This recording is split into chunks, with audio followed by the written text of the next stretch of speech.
Hey, what's up? Welcome, everybody. Welcome to the Technically Trek podcast. Oh, who did I steal that voice from? I'm Crewman. Like it's stuck in my head. Like it sounds very familiar. I'm Crewman Tommy. No. We got PVG right here. What's up? May the 4th be with you. Oh, hell no. We don't honor that holiday here. Yeah. I was about to say, apparently it is May the 4th. Who knew? Oh, well, that's all right. That's cool. Cool story, bro. It was an Australian. Wait, it's an Australian accent. But who's it from? That's going to bother me. That is going to bug the shit out of me because I know I've heard it. And it's an Australian or New Zealand accent. What's up? We got Crewman Mgyx in Cali. Going back What to it do? Cali. What it do? The power of the interwebs. Interwebs. It's like subspace, except it's not. It's just much faster than subspace, apparently. So this is the segment of the show where we just talk about our last few days of life and what we've done as it pertains to Star Trek. I just made that shit up. So yeah. Other than watching Star Trek on TV every day. Just getting by. I saw PPG's U-Haul van that somebody called the Enterprise, and I kind of want to. I'm surprised you didn't walk up to him and knock on the door and be like, "Hey, if you're trying to be a shuttlecraft, you need to put Galileo or something, because NC 1701D is not a shuttlecraft, i.e., your U-Haul moving van." I did get out, and I went up to the van, and they were from Tennessee. They had Tennessee plates on. I think, I was going to ask them to be on the podcast. But Oh, you don't want to do that. You don't want to do that. No, not people from Tennessee. So good you didn't talk to them. I don't know. You know what they say about them? What do they say? No, what did they say? Most illogical. You watch any Star Trek? Oh, God, yeah. Because I thought you said last week you were taking a little break because you were getting burnt out. I powered through. I thought I had 6 more episodes because I thought it was only 2 seasons Of OG? and it's not. It's not. No. So I have, I think, 3 or 4 more episodes of OG. Season 2. I'll put it to you this way. Of season 2. I'll put it to you this way. Paramount knows how fed up I am with it, that they stopped showing it on my up next list. Even though I watch it like 3 or 4 episodes, like I try and watch at least 1 episode a day. You would think, on your up next list, it would be there. And it's not. Like I have to go to the Star Trek collection and manually get to it or select one of the other ones and go other stuff like this. Like it, I think Paramount's like, motherfucker, are you all right? You need to be. They're trying to force you to watch some of the other shit that they throw in there. I've watched. I'm all the way up to. We got 2 more episodes of Strange New Worlds, or 1. Because the one that I just finished is the Lower Decks crossover, and I think there may be 1 more episode after that. Boimler. But I honestly, that is by far my favorite episode of Strange New World so far. Yeah. It's the crossover. It's because it's funny. Decks. It's a funny episode. It's funny, and because Lower Decks is in there, they throw a lot of throwbacks, a lot of Easter eggs, a lot of nods. I'm so distracted trying to figure out who's that voice. I cannot get it out of my head who that is. Hey guys. Oh, it's a Korg. Yes, Korg. Korg from Thor. Yes, it is Korg. Thor. Hey, He's on the game again. That's who it is. It took me, which is actually something Waitiki. But yeah, as soon as you said that, I was like, I think when you said again, I was like, wait a minute. That's the one. He's on the game again. And that's Korg. because he's I forgot what the gamer tag is, but anyway, that episode is by far. And you just watched it? Yeah, I just happened to come across it, and the episode before that is the one where I realized you said we talked about it before, and I think you were talking about Lower Decks, makes everything else not canon, but the fact that Sam and Jim are on the same ship together and their dad is alive, that's what throws this as not canon to any other Star Trek, I think. Are you talking about Strange New Worlds? Discovery? Strange New Worlds, which would mean that affects Discovery, and what else? I guess that's it. Just Strange New World and Discovery. Yeah. Those timelines are not canon to the TOS or TNG or any of them. Right. Because they're, obviously I recently saw Kirk badly playing his brother Sam, dies on the mission while he's a captain. And unless I guess that is possibly, they could bring it into canon because Kirk is not a captain yet of the Enterprise. I think he's first officer of the Farragut.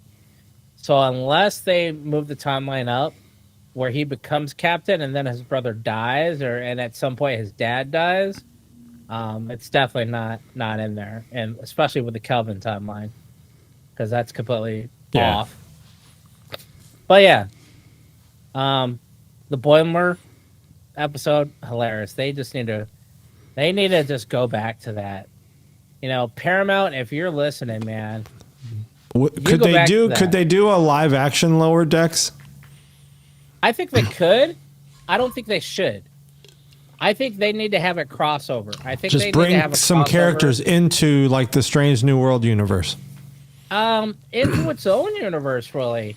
Bring in characters from Picard. Bring in characters from Lower Deck. Bring in characters from Strange New World. Actually, you can't do Strange New Worlds because that's old in times. Old. But you could bring in some of the older from all the other shows. Yeah. TNG, DS9. You could bring in a good majority of the main bridge crew or senior officers onto a show with them. And I think, because one of the things that I was watching, I've been being bombarded by Star Trek stuff, is all the way up until the revamp, all of the Star Treks have always been what is called letter perfect, I guess, or word perfect. They didn't let them ad lib, right?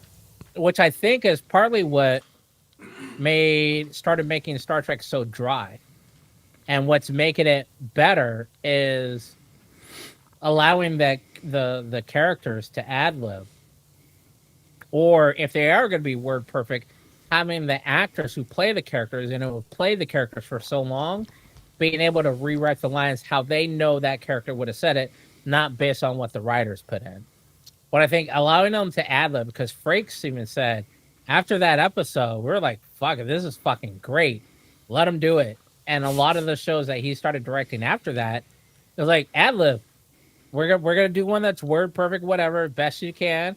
And then we're going to ad-lib one. If you think it could be better, let's do it. I think Frakes does a lot of, what do they call it? Not fanfare. It's where the director does it for the fans. He shows something specifically what the fans want to see. Fan service. I think Frakes does a good job of that. I think if they did a crossover show with Lower Decks and all the other new shows and let them ad-lib, I definitely think it could be an awesome show. They just need to do it. I've only watched a couple episodes of Lower Decks. Oh, God. What's the timeline? Like, when does it come into, like, what's the star? Do you know the star dates of Lower Decks? No. Is it like along the Picard date range? No, it's in the future. Okay. Yeah, because they reference Picard. I mean, it's not like Discovery future. No, it could be Discovery future.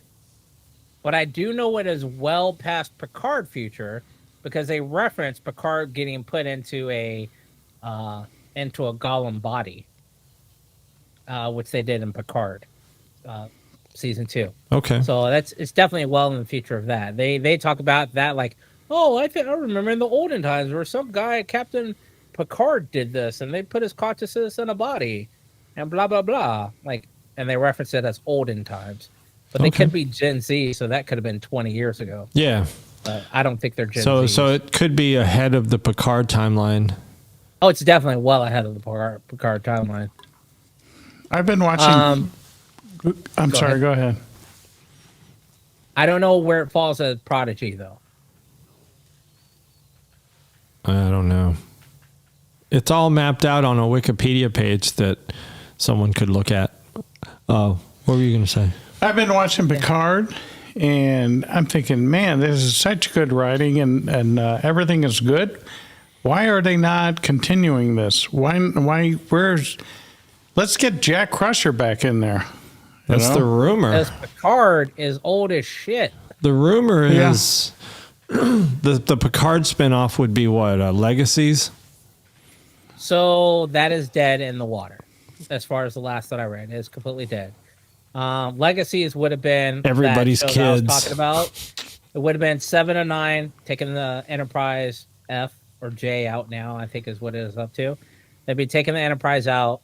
It would be her, Rafi, Jack, Geordi's daughter, and then some of the others. I say wipe out those others and bring in Magumbo. Wesley Crusher, bring in Boiler and what's her face? Magumbo. Tani from Tani is Magumbo. I bring in Tani and Jack from Lower Decks, and throw in some of the occasional throw in an Alexander, throw in a Jake Sisko. Actually, not Jake. Yeah, Jake would probably be in there because he's probably going to follow Nog around because, they really don't expand on that relationship, but you could tell it's Jake there. might be too old now, though, because Jake would be Deep old. Space Nine was like 30 years ago. Be nice to see him, though. I mean, he may be old, but he's still in there. I mean, shit, Geordi's still there. Did they say anything? What happened to Wesley? He's gone, or no. He shows up in Prodigy. You got to watch Prodigy to find out what happened. Yeah, so he's the Traveler, Okay, all right. And then I think he's basically kicked out of the Travelers now too. Yeah. So he's just, that's why I said you could throw Wesley in, kind of like a Q-ish. But I think that show and let him ad-lib some stuff, and give him each season would be a mission or overlapping mission. You start out with the Borg or you ended Picard with the Borg and the Changelings. Well, shit. How did this come to be? Hunt down the origins of the Borg. Voyager's been back from the Delta Quadrant. We got a couple of ships out there. Let's go back to the Delta Quadrant. We didn't really explore the Gamma Quadrant either because of the Dominion War. So give him some shit. Hunt down where did Voyager go? How about this? Someone from the future timeline where Discovery is, right? There's a small contingent of Starfleet that survived the burn. What if one person, like one key person, like some new hero, goes back in time and recruits Wesley Crusher, Jack, basically this crew that we're talking about to stop the burn from happening? Ooh. That would make no sense.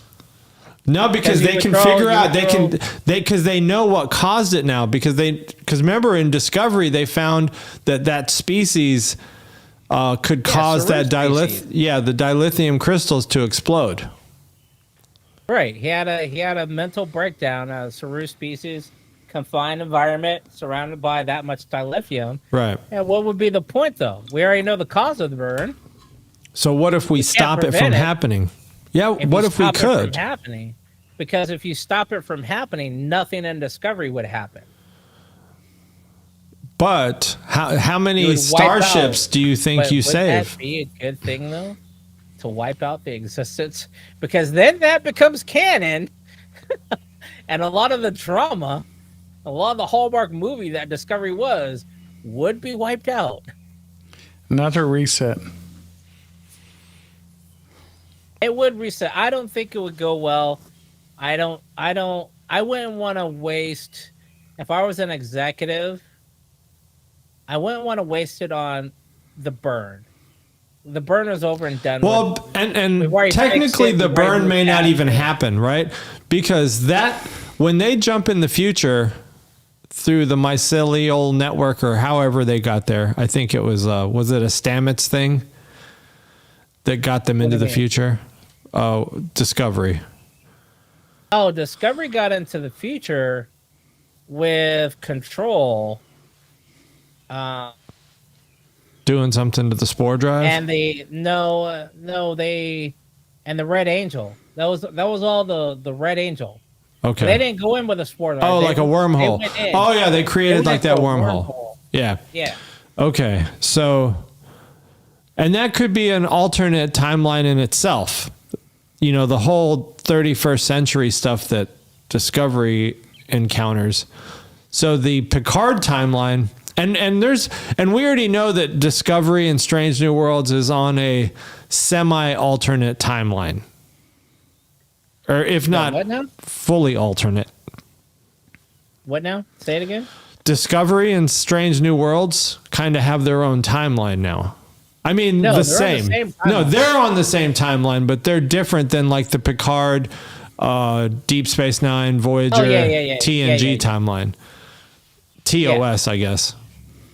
So I think if you were to do that,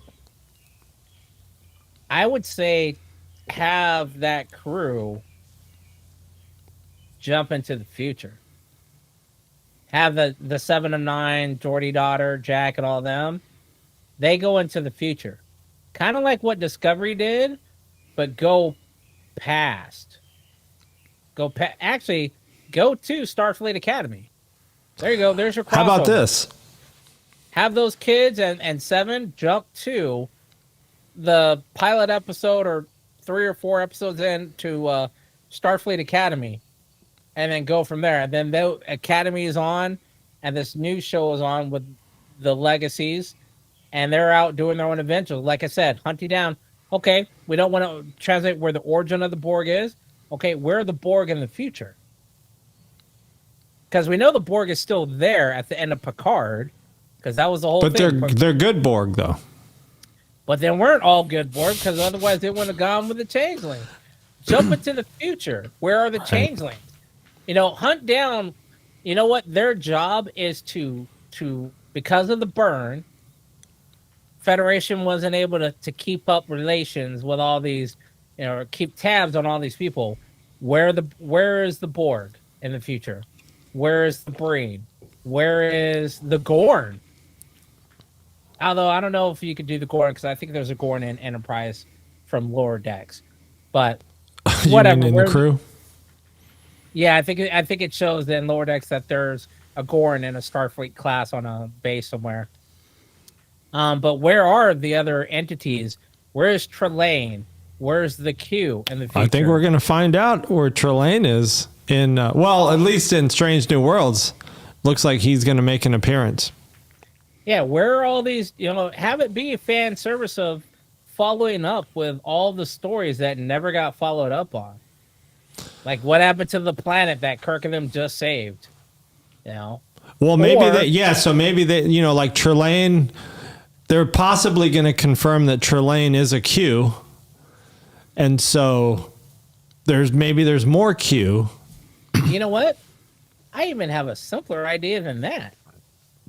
All of these ships had to travel at not sub-warp speed, which means it took years, generations to get across. And all these people may not even know that the burn is over. So you may have generational ships that are out there still traveling. And their job is they have a main mission, But hey, if you come across some shit, you're like, hey, that looks kind of weird. They may need to know that they can use their warp drives now. Let them get back to civilization, touch base with all these things. So there could have been starships out there that were out of dilithium, just like being out of gas. Right, just floating. Yeah. Self-sustaining generational ships. Impulse. That don't know. Right? Hopefully they got the memo. How would they? But if their subspace antenna went down because of burn, how would they know? The Boyne. How would they know? I don't think they would know. Boyne? So what are you saying? Make a show about like Deep Space 4? No, it would be the Enterprise F. It would be Space 7 and all the kids at the end of Picard, throw in Boiler and Beckett, Mariner, and Boimer, and throw in a Or maybe there's an alternate to dilithium. Like maybe they have found it. Maybe they just because after the burn, you would have to come up with some other way. If all the dilithium, there's got to be something else. Yeah, you still have sublight, but even what they're saying is sublight is still almost to the speed of light, just shy of the speed of light, but that's still not faster than light, which is what allows warp speed. So even if you're just shy of the speed of light, shit, it's still going to take you. It's going to take you years to get from Earth to, let's say, Neptune. Earth. So yeah, there's generational ships out there. There's colonies that probably got established. Hell, there could be wrecks of ships that were in warp that managed to get out of warp and then had to crash land and establish colonies and shit like that. Kind of like my beef. Here's my big beef. You got beef? I got beef. Let me pull it up here. Where's the beef? Pull up your beef. Beef is on the original series. OG? No way. OG. And it is on episode season 2. It's good he's taking notes.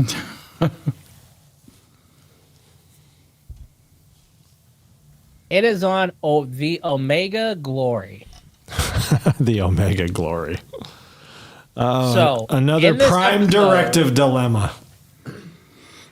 Is it though? Because there's a captain that goes to this planet, picks up a disease somehow, assumes his crew dies, goes down to the planet. Kirk and them show up.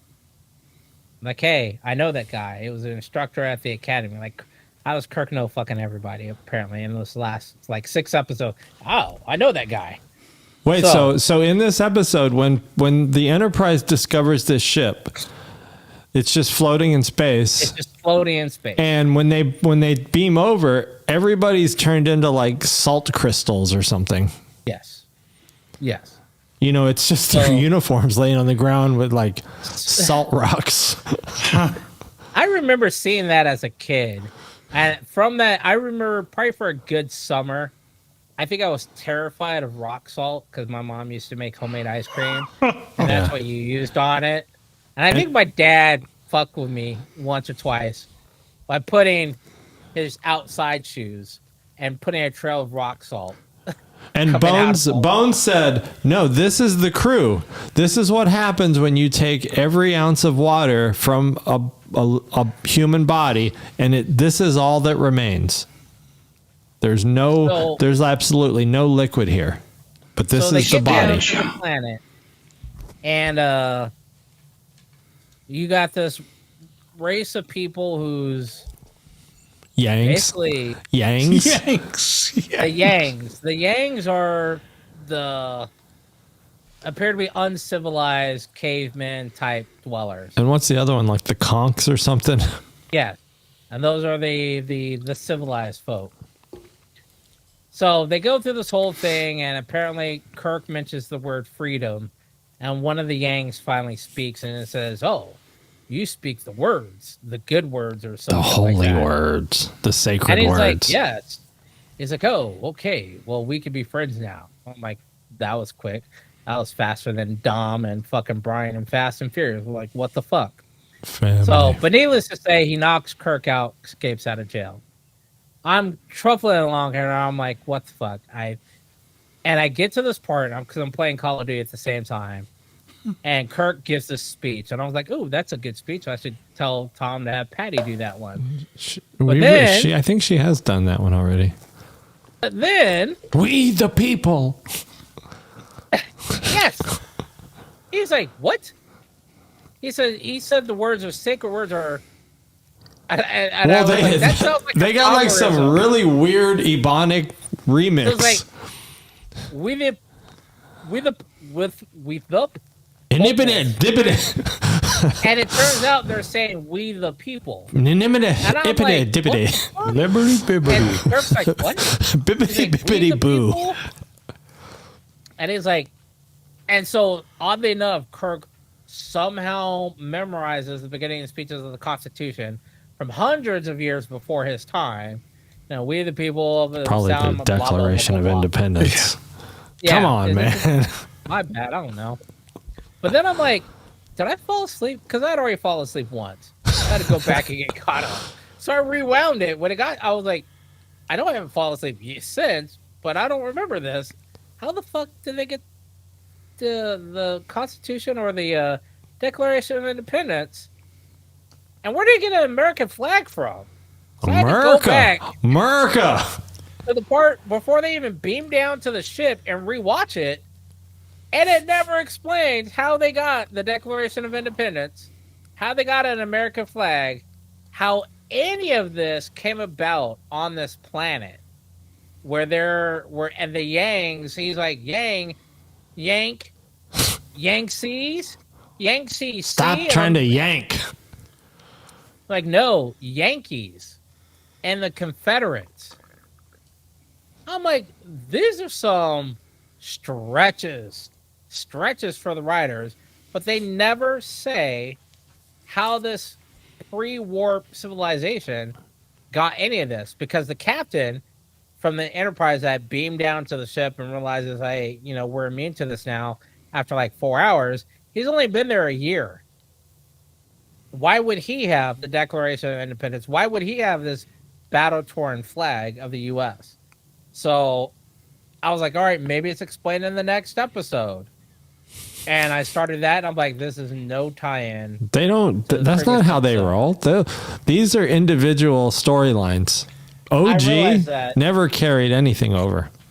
I think Kirk's world and this world, the two societies were so close in within each other, that probably not the exact words of the Declaration of Independence were, dibbity dibbity doo. The basic meaning of what each society said were the same. Yeah, but this one said Declaration of Independence for the United States. I think the writers in the OG, I think the writers tried really hard to tie things in to, like, I don't know, they tried to make statements. But the writing was kind of weak, low IQ. Lazy. Like they weren't very deep thought. Like they just go high level, and I think they assumed people watching were stupid. And probably at that time they were. I mean, they had to spell it all out. Star Trek was canceled after only 2 seasons, and they said it was too cerebral for the public. Yeah. And here we are, decades later, it's still going on. That's why I keep thinking there's only 2 seasons, and there's actually fucking 3. That's why it keeps annoying me. But there's 79 episodes. Yeah, they have there's laziness because how many episodes are basically the same thing? Oh, we went back to Joan Collins. That was a time travel. Went back to the United States. Then we had the planet that was governed by the mob because somebody left a book there. Somebody literally pulled it Back to the Future and left a almanac shit back there about the gangs of Chicago. And then there's the episode with the Yahtzees. Exactly. And they're not like distant apart. They're like, motherfucker, these all happen within like 6 episodes of each other. I'm like, y'all are some lazy asses. You know what they should have done at the end of the season is said it was Trelane. He went to all these planets and fucked with them. All the planets that Kirk was going to bounce out, like his trajectory. Say, you know what? I'm going to go in here and influence all these planets, and then when Kirk shows up, he's going to have to deal with some stupid shit. Excuse for Got it. him. And he just sits This there. is your test. Right. I'm testing humanity. That's You see that pile of goo? Oh. And what are those So- tests for? I'm actually. Q's pleasure. Oh, okay, yeah. So I am 1.5 episodes away from the end of season 2, and the last episode is Assignment Earth. Again, let's go back to an Earth-based colony. Hey, so you must have recently watched the Kalinda episode. Hot ass Kalinda. The girl kind of ahead of her time. She looked like a young green Olivia hair? Wilde. The Kelvin girl. The one by any other name? Yes. You know who that is, right? Olivia Wilde's mom. That's Dr. Pulaski. Oh. I didn't know that. I was like, oh, because I saw that. This is right after PBG That ruins had it. mentioned That ruins Gumbo. things. That ruins it. This is right after PBG had been saying Oh, Gumbo, that just not messed saying- things up now. I saw it and I was like, yo, who's this Gumbo on the screen? And then I had to back up. I was like, hold on a minute. This looks, because she's in episode 2. She's in a couple episodes, actually. But then, yeah, I realized that chick is a very young Dr. Pulaski. Yeah. Dora something. Shit, I forgot what her name is. And I think that's the first episode with Mbenga. I'm By not any sure. other name? The double I don't know, check. but I was going to text you the Gamesters of Triskelion. Yeah. I now know. So if anybody's wondering where Lady Gaga got that inspiration a couple years back from, it is clearly this episode of Star Trek. I'm going to go ahead and say Lady Gaga is a Trekkie. Because she did her hair, everything exactly almost the same. Except it wasn't green. Yeah, I think I thought the ultimate computer was Dr. Mbenga, but it's not. No, the ultimate computer? No, that's Daystrom. No, it's not. Dr. Yeah, Daystrom. see, shit like that. I did not know. That little nugget right there was okay. This is why I'm watching. Okay, so let's talk about that episode then, because I don't get if Daystrom becomes he seems to become a significant person in Starfleet history, but Fucking crazy. he killed a bunch of people in that episode. His It was like- computer but almost the computer- basically killed the crew of the Excalibur. Yeah. Yeah, so I had issues with that. I'm like, how the fuck does this dude become Like a famous nameworthy scientist. of an institute? And Yeah. he's literally crazy. You slowly see him going crazy. It's kind of like would be like, hey, guys, I made an Amazon Big Ears. I can't say it because mine'll turn up. And it can do these cool things. I'm like, hey, let's go to Tom's house, and I'm gonna hook it up, and I'm gonna let it do some things, and then it doesn't kill anyone, but it injures all of his animals. And I'm like, hey, but it's learning. And Tom's like, yo, what the fuck? And I'm like, hey, it's learning. It's okay. It'll get better. Tom's like, all right, well, go ahead and unhook that, and we'll do some more testing. But right now you're hurting my animals. That's affecting the household. And then I'm like, okay, well, I'll go ahead and unhook it all. Oh, what's that over there? Plug it back in. And then Tom's like, all right, let's go do this. And then all of a sudden it hops back online, and I'm like, haha. Gotcha. I left part of it. Gotcha, hooked up. bitch. Look what it can do now. And now it's killing animals, and it's hunting down the kids in the house. And then it shoots. It sees the neighbors across the street and zaps their house, and it's completely vaporized. And that's the And I'm like- M5. Right. And I'm like, hey, but you know what? Your house is still standing. Tom's like, but it's killing people. That was a house full of 10 people, and they're all dead. And I'm like, well, sometimes you got to do what you got to do. You got to break a couple of eggs and make an omelet. And then Tom's like, you're crazy. I'm on hooking this shit. And then he gets zapped. And I'm like, well, you should have done that. It's protected itself. Like, the logic that this dude is showing, that's the genius part of this episode, is how they wrote him to justify each step of the craziness. The episode's good. I just don't get, like, how did this Daystrom guy become like a famous figure with Starfleet if, in fact, his whole history is plagued with all these murders? And essentially, his computer murdered dozens of people. He's a killer. Well, much of the fact that they reference it on Lower Decks, I believe, when they're talking about the other AIs that kill people. Hey, and with that note, I'll be right back. I'm summoned on the bridge. Uh-oh. You gotta go check the transporter. You gotta go to 10 forward, door number 2. the side door of 10 forward. Side door. He's going to the rocks. Make sure it's dark out there. Yeah, I was like, how the fuck does this dude get so famous? But then I was like, all right, that's great writing. But he's fucking insane. Like, he's worse than Khan. Like, and not the Khan from, or no, Dr. Singh? What is Noon? Soon, yeah. Soon? From Enterprise, not TNG. Yeah.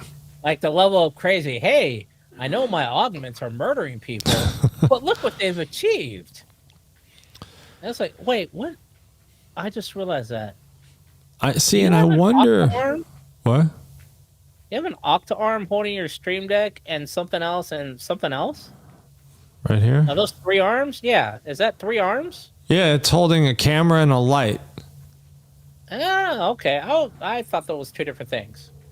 It's just 3 newer arms clamped onto a newer pole that's clamped to the desk or the table. Send me the link to those arms, because those arms look like what I need. Yeah. And when I got my lights, I did get 2 newer arms, like straight poles. Okay. Kind of like my small rig poles. Yeah, the nice thing about these arms is they don't go up or down. They just slide out and in. That way there's no drooping. They just stay level. You can mount them wherever you want, right? Yeah.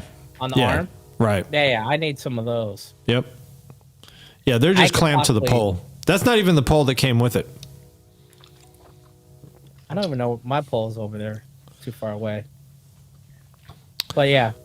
And that's why I think, man, I don't know what this bread and circuses is going to be about, or Assignment Earth is, but this shit. Oh, Patterns of Force is the other one, I think. Patterns of Force, I think, is the one where they went back and they were like a bunch of Nazis. Yes. Yeah. Like that shit. Like, that's what I said. The laziness. I referenced that episode in the thumbnail. Like, grab me one more Mgyx from how did they get 3rd shelf. Oh, wait, no, this one I got I was asking how did they get information on the Nazi, and then they found the captain. What is it? No, not the mango. I'm not liking the mango. I had to plow through the mango.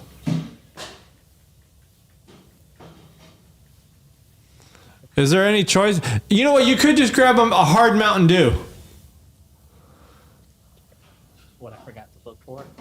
Or that Twisted Tea Light. It don't matter. As long as it's 0 sugar, I'm cutting back. I'm going back to an old standby. Oh, you got the Monaco? Yeah. It's been in my little fridge for a snap. while. Damn. What? Like, Is that 4 and 5? PVG lost count. Dude, we man, PVG's had a busy week. I mean, I had a busy night, but I mean, PVG was there the whole night. Like, we were DJing last night at the last prom of the season. Tommy was DJing. Blew it up. We went all out. We went big, and it paid off. Pretty impressive. Oh hit the shit! Waffle House afterwards. We already locked in the contract for next year. We already locked in their homecoming and their prom for next year. That's always good. That's And going to there- pay for your immersive Star Trek experience in Florida. Maybe. Yes. I've been- Is that where it is? Sharing Florida? I you thought it on was it. California. I thought it was LA. There's Where? one in Florida. At Universal Studios Orlando, I think. I think that's what I've been sending y'all. And we need to- Posting in the chat. We need to go to Ticonderoga. No, we got to New go York. to New York. Shatner's going to be there. I don't give a fuck about Shatner. No, he's going to be at the. They got the recreation of the OG Enterprise Bridge. I don't give a fuck about Shatner. Come on, Patterns of Force. I don't give a fuck about Shatner. So Kalindra. that's the Holy Land, where it all started. Damn it, Jim. If I go to Shatner, I'm gonna like, look, Okay, How many- he's not going. how many titties popped out on set, and where can we get the blooper reels from? I know titties was abound because them dresses, them shirts, you could tell they had no gravitational support at all. Kirk's trailer cam. You know, Shooting shit. on a high 8. He had sections in his trailer, different doors. All right, Kalinda, you go in that door. We need Nurse Chapel over in that door. Yeoman Rand did another one. Yep. Yeoman Rand had her own connected trailer to Kirk's trailer. Yeah. Nah, I would yeah, no. I don't give a fuck about Kirk. I've met celebrities before, and it's not that big of a deal for me. I'd rather go see other things. No, but I mean, just seeing the it'd be cool to just be in the bridge. And you expect, see, the other thing is this: you know me. You know me. You expect me to go to that and not touch nothing? No, I think Not you touch. touch nothing? You can. I think you No. can go in there. No. No, you can't touch. The celebrities. So they showed one. If you watch the video, I showed where You're you talking about that had New York that museum. Wesley, you had Wesley. You had LaForge there. You had a lot of the cast there. Even that stuff was roped off for part of them. Well, that's And they that. had to That's get that special Hollywood allowance. Studios shit. They had special allowance. They're like, oh, no, when the public goes through, these things you can watch, you can get close to, but you can't touch. So you expect me not to go up there and be like, fuck is this L cars? This L cars ain't touch sensitive. This Hey. ain't doing no shit. You want me to not touch? Nah. All right. And it's the OG, and where you got manual switches that I can click, clack, and boop, boop, boop, beep, boop, boop, boop. Let me I'm make a gonna quick kick that. announcement to our Star Trek audience out there. There is probably like a Ford Astro van of some shit, and it's badged as the NCC 1701 D, right? Yeah, it was the Galileo. Okay. 1701, I believe, was 7. Okay. It has Tennessee one that you license posted? plates. So whoever this person is, I'm guessing you're a Star Trek fan. So get the word out to these people in Tennessee. Do you have a recreation of any other Star Trek paraphernalia? Like if you're committed to painting your car, with the NCC 1701D, like it's a shuttlecraft, maybe you're committed to like having like a storage shed or something built out, as some kind of Star Trek, I don't know what it would be, like a ready room or something. So let us know, because Tennessee's not that far from us. We can drive Basically, to Tennessee what they're and check it asking out. is, can they come over and hang out? Or no, we'll go down there. We'll drive down there. That's what I we'll- just said. You're Yeah. asking if y'all could come over and hang out. Can we Yeah, come play 'cause- with the toys? We'll bring some toys too. We'll As a jump sandwich. in. We'll jump in PVG's caddy and we'll drive down to Tennessee. Tennessee. Have you changed your caddy to? Wait, is it a caddy car or caddy what? Caddy car. Have you renamed it the Delta Flyer? No, just XTS. Show some commitment, man. Get a vinyl wrap on that thing. Oh, well, I was going to ask you this also. Have either one of you subscribed to the Star Trek box subscription? What's that? Or basically you pay it's a for the fee toys, and you get a monthly die-cast ship. I have not. No. Along with other swag. But you're doing it? Show us what it's like. I'm not doing that. I don't have the room, the space. There's so much stuff out there. You know? Once again, show some commitment, man. It ain't he said. Show me the money. I mean, you've only got 50 Star Trek outfits and every toy device ever made. Show me the money. And now you're saying you can't get these monthly die-cast. Man, that's some old bullshit. You don't give a shit about Star Trek. Goddamn, you're fake, man. You're fake. Fake ass. But all it takes is a shed. Just go down to Home Depot, get a pre-built. She shed. Get you a she shed. But getting back to that van that I saw last week, it was at a Love's truck stop in Southern Illinois, and whoever had this van, it was a white van, and it's at 1701-7 Galileo 7. It was just decked out, and it would have been driving on I-64. Yeah. So if anybody knows about who these people are, tell them to reach out to this podcast. We want to talk to them. We want to maybe do an episode from there, wherever they have Star Trek shit. We're just guessing we're guessing they have Star Trek shit. It was nicely done. It wasn't something that was just slapped on. There was thought put into this. They probably wanted it like some estate auction, one of those things where someone forgets to pay for their storage shed, and then they just go buy it. Yeah. So we want to. What I want to do is find Comic-Cons and things like that are nearby that we can just go to. Yeah. And then just revel in all of the nerdness of the Trek universe. Star Trek for the algorithm. Star Trek. Oh my. Because sometimes I wonder if the algorithm knows what we're doing here. Because then when we start talking about there's a tornado outside and there's severe weather, then we get 100 and, way more views than normal. Oh, there goes the roof, Yeah, the shingles are blowing away. Oh, what?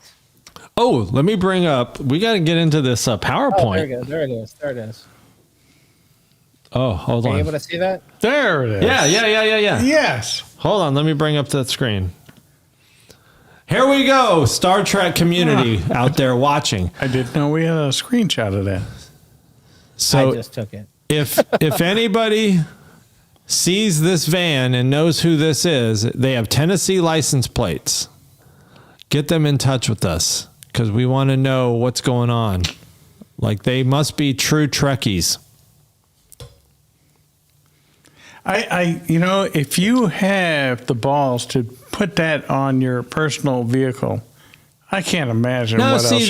Here's the thing. I'm going to make a statement. I don't make many statements, but I'm going to make one right now. 10 years ago, this would have been considered nerdy, offbeat, you're not part of society type behavior. But I'm going to tell you right now, being a Star Trek fan, a Trekkie, I'm declaring right now that it is cool and it's in style. That's my statement. That shit fell. Let's see more of that stuff. That shit was like crickets. All right, and so first, hold on. Let's pretend like this is an episode of CSI. Okay, magnify. I did. All right, so you saw Clarify. that magnification, right? Wait, how do they say? What's the technical word for clarify? Enhance. Enhance, and that shit magically enhances. That is not some clear cut. That's like some Blade Runner shit. That is not some dedicated. they watched Blade Runner and thought they could do that shit on CSI. Damn. All right, so Sec, to your point, yeah, you don't matter. You don't have the clout to say that it's cool. But I mean, it's not to. But I'm DJ Tommy. I got asked for a fucking selfie last night. Come on, man. Yes. Oh my God, he's rocking it. That is not a selfie for what you think it is for. That is in case I get abducted. This is the man who did it. This kid comes up to DJ Tommy, says, "Hey, could I get a picture with you?" And I think, wow. Tell me, guy or girl? It was a guy. It's a guy. It's a guy. Yeah. That is called evidence. Well, I mean, maybe he wants to be a DJ. Maybe I inspired him. I mean, I can't say no to that because you inspired me to be a DJ. Long life, but I never once asked you for a selfie. I mean, granted, selfies didn't exist when we DJed, but still. No, unfortunately, you can't be the one that determines what is cool. No, I'm not determining it though. I do think it's cool though. I'm not really determining it, but I do think it's cool. I think you are now waking up. I think, ironically, you are now waking up to your true Gen X self of not giving a fuck. Because for a very, very long time, things like this you gave a fuck about. And now you don't. I don't know if I didn't. I don't know if it was not giving a fuck or just not realizing, because we've always had the passion. We've always had the passion. Incoming transmission. We would not have gone. I'll put it to you this way. JC in the 20 chat. 20 years ago. Let's even go 15 years ago. We would not have gone out and DJ'd a party, like a pool party, like we've done a couple times, and mentioned Star Trek at all, or that we watch Star Trek, or that we're ending the night early, or whatever. After this, we're gonna go watch Star Trek. Those words would have never came out of your mouth. Now you're like, oh yeah, once I'm done with you guys, I'm gonna go home, throw on some Paramount, watch some Star Trek, eat some za, whatever. Za. You would not have ever said that prior to, I want to say, 2022. You probably would never. I'll say 2020. You would have never said that. That's what I said. Now you don't give a fuck what people think. Before you did. Before, I didn't give a fuck about certain things that I probably should have given a fuck about. That you didn't give a fuck about, that I did. I mean, it was just opposites. Now you're at the point of certain things in your life, you're like I don't give a fuck. Get off my lawn. Is that an age thing? Because I understand 200% what you're talking about. I feel the same way. And the older I get, I feel more like that. I think it's once we hit a certain age, it's kind of like the age-old question that kids used to say back in the day. Our parents would tell us, you can't do this. This is for grown folks.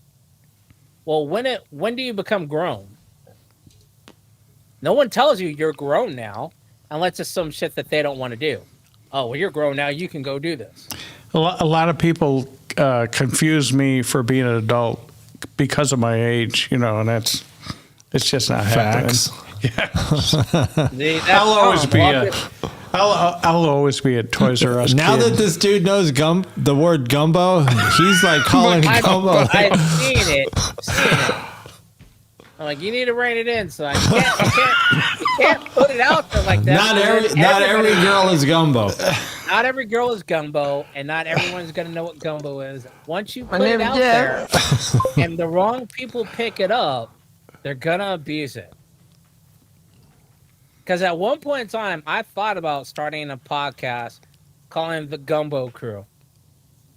And it was going to be like, hey, let's get Tom, let's get Art, let's get Elliot, let's get Kevin, let's get the whole crew that know what gumbo is and do a podcast. And it didn't have to be about gumbo. It could just be about anything. I would watch it. I mean, granted, unless you're from service, you're not going to get most of it. Well, I will spill the beans on gumbo. Gumbo was our. This is I'm declassifying this at this moment. Why? Wait, you need a vote of approval before you declassify. I'm going to declassify it. I do not agree with this declassification. I want to put that on record. All right. Well, hold on then. Let me think about this. All right. Let's go into the. Some Gen Alpha is going to watch this and start going around calling gumbo, and then your kids are going to know what gumbo is. And you're like, damn it! Now I can't even say I don't have nothing. That's for myself true. Gumbo is supposed to be a classified designation. Yeah. All right. We'll keep gumbo. Right. We're not going to define gumbo. I thought it was Magumbo. It is Magumbo. Magumbo. Sure. But Ebonic. Gotcha. It's evolved. And so, PPG, I'll give you a great example. When I met Infinity, his daughter was really young, very young. And we'd be watching TV, whatever. And instead of calling, I would say Magumbo, but neither one of them got it. And it never caught on with them. And I was like, all right, well, cool, whatever. But there was always the sound effect of, when Gumbo came on. It was, and I was like, dude, you're going to have to stop doing that, right? He's like, nah, she'll never get it. I was like, she's going to get it. He's like, nah, she's never get it. It literally went on for like 5 minutes. Like, she's going to get it. She's going to get it. A couple years later. And by toddler, I meant she was like, when I met her, she was probably 3. By the time I think she was 6, she was like, how come every time a pretty girl comes on the screen, you go, what does mean? I was like, I told you. Told you. Now you can't do it. Because now every time he does it, she gives him the stank face. Like, really? Really? And in the chat, Noob to Nightmare says Louisiana gumbo. There you go. Okay. I'm yum yum. Man. I don't like wet rice like that, but wet rice. Hold on, let's jump into this news. Because gumbo uses wet rice. So we've all complained about this. These Paramount commercials where they mix up like part of your imagination. SpongeBob and they had the Starship Patrick or something. I don't know if you saw that. But I mean, they're just trying to pump up this Strange New World season 3. I get it. But they don't really need all these little gimmicks. No. Just not at all. Just show little clips and we'll be happy. Show some Nurse Chapel and I'd be very happy with. Have you seen the extended clip for Strange New World? It's like 5 minutes. Is that the one where they're getting the Vulcan ears? Yes. Yeah. Yes. That was good. That was funny. I like that one. That was funny too. It was funny. Because then they're like, Yoda, well, we're actually full Vulcan. Spock's only a half. We're shitting on So we're Spock. actually more Vulcan than you. That's oh my God. I can't wait to see that episode. That's the level of comedy that Star Trek needs. They need better writing. Yes, I mean, agree. they just need better writing. I mean, like even with Marvel, the writing's gotten so bad. We went and watched Thunderbolts the other day, and I mean, they're trying so hard, but the writing is just no good. It's like just tell the story, and they're trying to create these conversations between characters, and it just doesn't work. It's like, just do the story and we'll figure it out. But you're overthinking these conversations and your writing's no good. It's not like back when they had those good conversations with like Doctor Strange and Thanos and that kind of shit. Now the writing is just boring. Because of that, or is it no good because these are all technically B round players? Well, it's that are moving basically in. Marvel's version of a broke Suicide Squad. Yeah, but it's also the second squad. It's the B squad The of the B or Avengers. C squad. Yeah, I mean, Yeah. is that possibly why it's not so good? It's because these aren't the primaries until you bring the other Well, ones in. no, and like tie in. spoiler alert, but they stopped Sentry out of friendship. It's friendship that stops like the most powerful creature or being that the Marvel Cinematic Universe has yet to see. So I don't know. I would recommend waiting till it comes out on Disney Plus and not go and spend money on movie tickets. All right, good to know. I kind of agree. I didn't see the movie, but if you go to a football game, a high school football game, and you always see a lot of attendance at a varsity game as opposed to a B team game. You know, it's just not there. No, it's the writing's weak, and so we'll see what happens. But with I think Strange New Worlds, I think they're doing really good. I mean, it's just positive reviews. Everybody really likes Pike. Everybody likes Nurse Chapel. There's other people too, I think. So I was reading up on one of these. I think the article I was on, I saw this headline on it and I kind of skipped over it because I'd already watched like through the commercials and the extended clip. But along with this, it sounds like there might be another season of Discovery. Discovery. On how they're writing it. Either that or it's written by AI and they didn't correct the tense. But it sounds like there may be another season of Discovery. Yeah, it's called Starfleet Academy. I really hope it's not. I really hope it is not a 90210 or a Saved by the Bell. Although a Saved by the Bell version of Star Trek would be funny. What if they do something like an Office style Star Trek where, it's like a Parks and Rec or I would watch that. Where it's just like cameras following the crew around. That would be that would be I'd great. rather watch a Big Bang Theory, How I Met Your Mother theory, or How I Met Your Mother type show of Star Trek than either one of those. Like a lower decks. I mean, I don't want one of those behind the scene camera ones because all that is reality TV. It's fake Exactly. reality. It's fake reality TV. That's what she I said. wouldn't want that. Hey, Toy Man. The first wave of Nacelle's Star Trek figures available for pre-order. Why is he giving the... He ain't got his pinky out. Why? Sulu ain't got his pinky out. Oh, yeah. He should Look at be. the hands at the bottom. He's doing the, I got you. Oh, I got you. That's so that they can, like, stroke each other's... See? You had to go there. I'm not going to say it. So I mean, if you are going there... bonus you have to points if you can name those characters. Sulu... I don't know who that's supposed to be.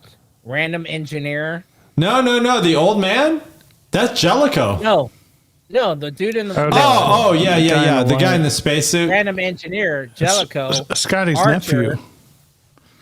The chick that Archer was... What was her name? Like Savick or something? No, that's She not was a Savick. captain. She was a captain on one of the... Yeah. Fuck. She was in a timeline kind of. No, that's the Enterprise C captain. The girl? Yeah, that's Enterprise C. Oh, okay. Yesterday's Enterprise or yesteryear's And Enterprise. she got killed? Yeah, Didn't she because die? They sent her back in time, and they all died. Yeah. It's the one where Tasha Yar, I'm not supposed to be here anyway. Right. I'm gonna go over there and help them, and then she gets captured. Yeah. And they broke that episode in itself broke all time space logic as it was. Yeah. The one next to her is Samuel L. Jackson. That's Tuvix. Tuvix. Oh, yeah. Galen from the Dominion and No, Waylon what or his Waylon. Galen, whatever. Yeah, And the other chick, I don't know. I don't know who that is. Check us out in the chat. Tell us the answer. Star Trek TNG episode secretly about Vietnam. This is your era. An episode called Just The a hair Hunted. before my. But basically, it's about soldiers that went and fought a battle, but they couldn't be reincorporated back into society because I remember this. they one. were suffering. Yep. It's not about Vietnam. It's about war in general. Because this came out right around Desert Storm time, and people were starting to come back. It's about PTSD, where people go out to war and they're so entrenched in it, they can't leave the war behind. They're always This is the problem with not having any live Star Trek activity going on. This is the news. Like, you just pull up some kind of garbage. But it was just published 2 days ago, so obviously people are just trying to make up news. It's your feed. Oh, let's play Guess Who, our favorite game. All right. If we were on the other podcast, I would say get your smelling salts out. Oh, we're not. We're going to drink. Take a sip. Guess Who? Oh. Flamboyant Kirk. 7 of 11. That's 7 of 11. No, that one. Oh god, I'm getting canceled. Hey, that is not going on the clip. They should come encounter another board where there's a girl called 7 of 11 of Unimatrix 4. I'm gonna shut the fuck up. I'm not saying anything. All right. Any last guesses? It's a Bajoran of some sort, I think. Do we need some? How about if I give a hint? Oh, it could be Riker. Oh, it is. he just lost his man card. Nope, and it's the episode And that I he thought of, he too. can't even say it's a mirror, Riker. Look at Tasha. Looking at her. Looking at his nibbles with her nibbles. Look at Mary Morena. That's she's just trying to hold it in, like Yeah.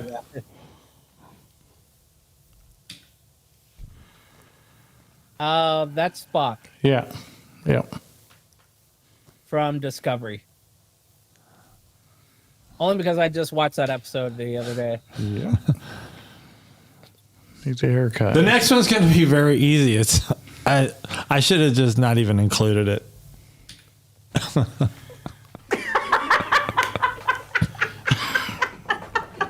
I know that, Vulcan.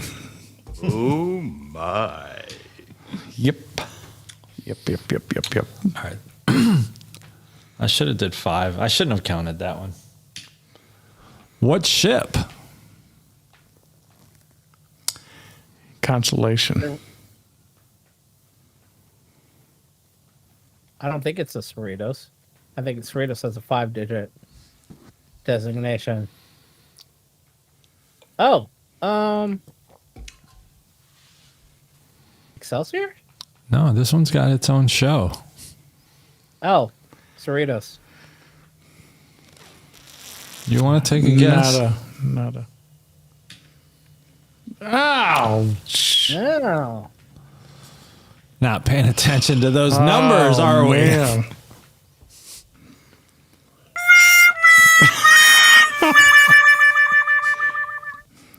$17.01. I'm retarded? My name is Jeff. All right. Let's do a couple quotes. Photos of the day. Here you have an opportunity to experience something really unique and you waste it. You want to commit murder? Go ahead. But where's the sport in the simple hanging?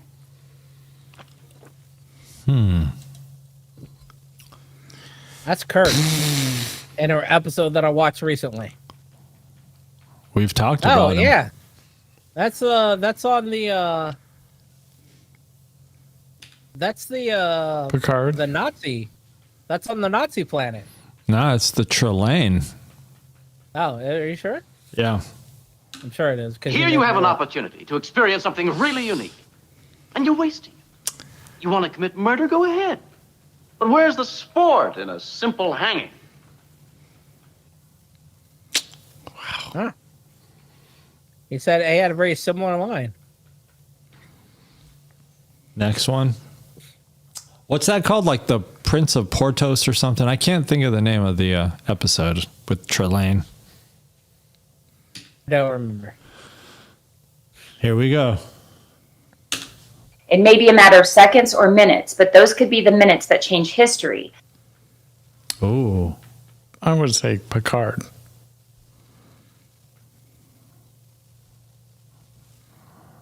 Magic's is thinking. Play it again. Play it again. I can see the steam coming. Oh, shit. It went forward. Hold on. It may be a matter of seconds or minutes, but those could be the minutes that change history.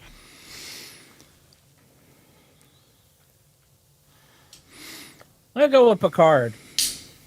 And let them Picard, remember. you're saying The name Picard? is No. Picard. Picard didn't say it. Oh, he did Riker. it? No. Let me know if you want a hint. Hint. You were just Magix was just talking about this episode. Fuck. No, it is from TNG. Well, it's Picard. Data. Riker. Jordy. Tasha. Tasha. It may be a matter of seconds or minutes, but those could be the minutes that change Oh. history. It is Picard. Picard. And let them never Listen, Play it. ready? play it. Ready Play for it. the answer? It may be a matter of seconds or minutes, but those could be the minutes that change history. Oh, at the, Guinan says I died a senseless death in the other Ah. timeline.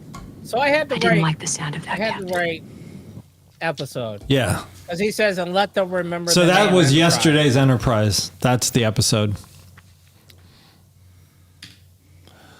That was a good Oh. episode. Yeah. What you just said, though, it broke all timeline. It does because they have a alternate universe of her going back to begin with, Yeah. which then once the rift closes, wouldn't that reset everything to begin with, or that starts a new branch that goes on forever? You know what would have been In which case, crazy? How do they come back to that same universe later on? Because later on, you have the Romulan daughter come back to TNG, but because she went back through the rift, how would that daughter come back to our universe? She left our universe to go back to the original universe where yesterday's Enterprise was. How did she come back to this universe now? What would have been crazy is what if they wouldn't have died? What if Tasha would have helped them survive that attack, or found a way to maybe the ship was badly damaged and the Klingons didn't completely destroy it. Some of them Tasha did. survives, and then in the normal timeline comes back and meets up with the the TNG crew. That's what I'm talking about. Tasha does survive. She survived, taken captured by the Romulans, has a daughter. There's other crewmen that survived, not just Tasha. So that's what I'm saying. This breaks the timeline Yeah. in all sorts of places because, first of all, she survived by going back through the rift in time to begin with, and to another alternate planet or an alternate universe where we were still at war with the Klingons. So Hey, how keep does talking she because do that? there's a tacky. I got to go check on this sensor alarm. Okay.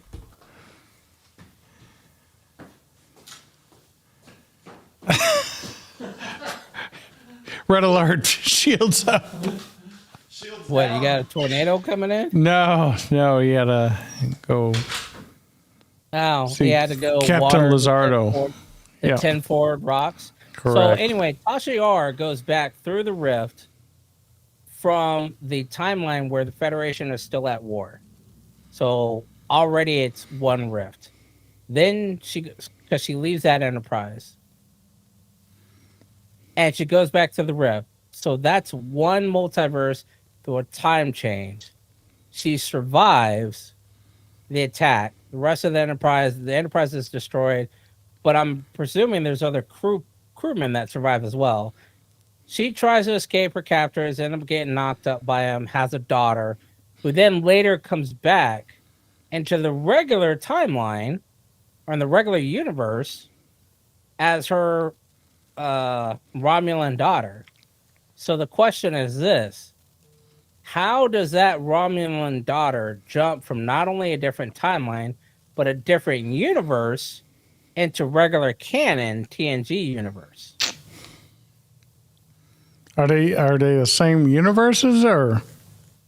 No, because if you remember at the beginning of yesterday's Enterprise, you start out with regular TNG, where where Worf is on board and everything, and then they enter this rift, or they see the rift, and the camera changes to a universe where we're at war with the Klingons still.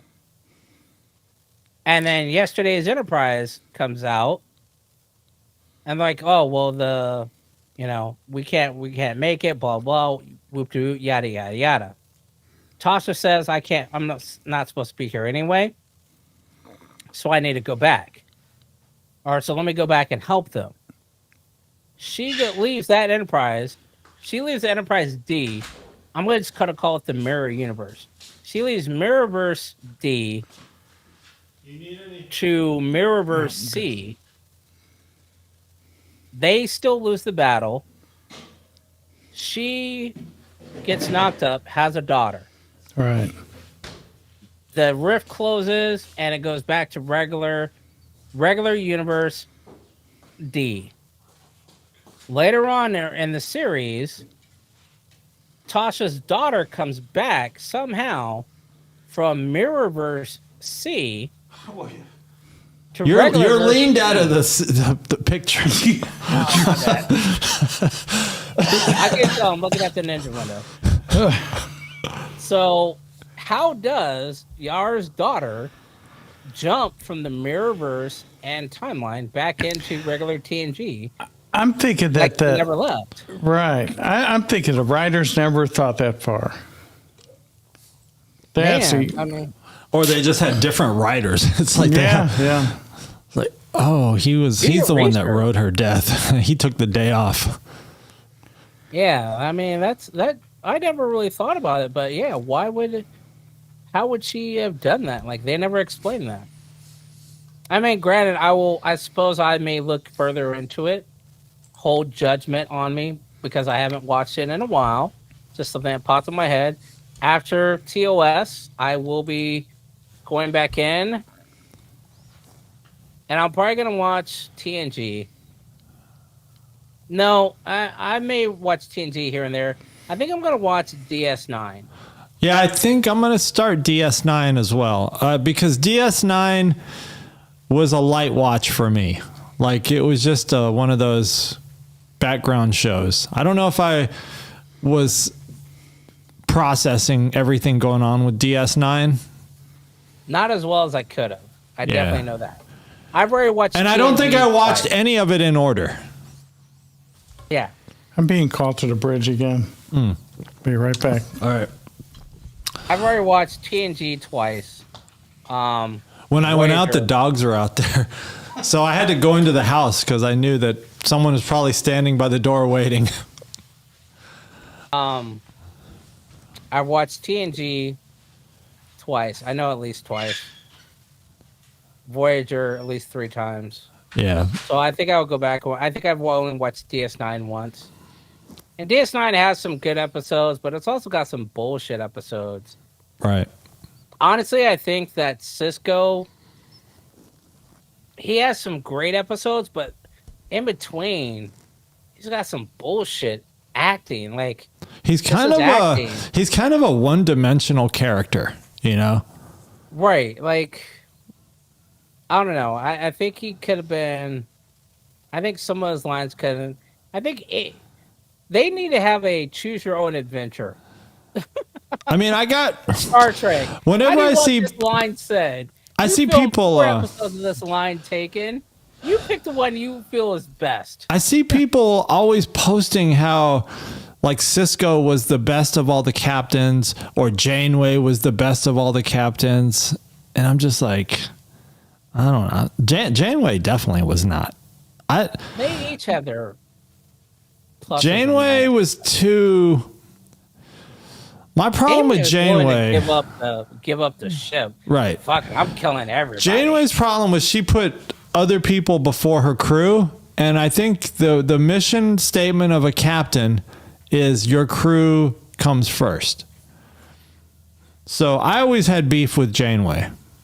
And then plus, she's too worried about, you know, this goes back to that episode you were just talking about, the Omega Glory or whatever it's called. That captain who went to that got stuck on that planet because his whole crew died and no one could beam him up or whatever. And, you know, he was using his phasers and shit to kind of become like a significant person in that society. I mean, that's just what you do. Like, if you know that you're never going to have to deal with Starfleet again, like if you think that you're stuck and if you think this is your life now going forward, it's almost like a survival mechanism. You know, if I got a phaser and it's going to help me survive, then I'm probably going to use it because I don't think I'm ever going to have to deal with any punishment from Starfleet because I think I'm stuck here for like the next 50 years. And if I do get rescued by Starfleet and they punish me, fine, you know. But for now, I just need to survive. So there is a discretionary aspect to that. Because I think I looked it up before. I think we had talked about it, and I looked it up before. There is a discretionary use of Protocol 1, also referenced as the Prime Directive, or General Order 1.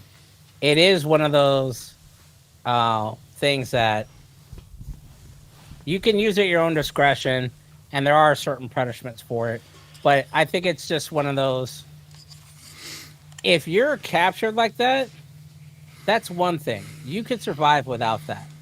Yeah. That dude chose to do that.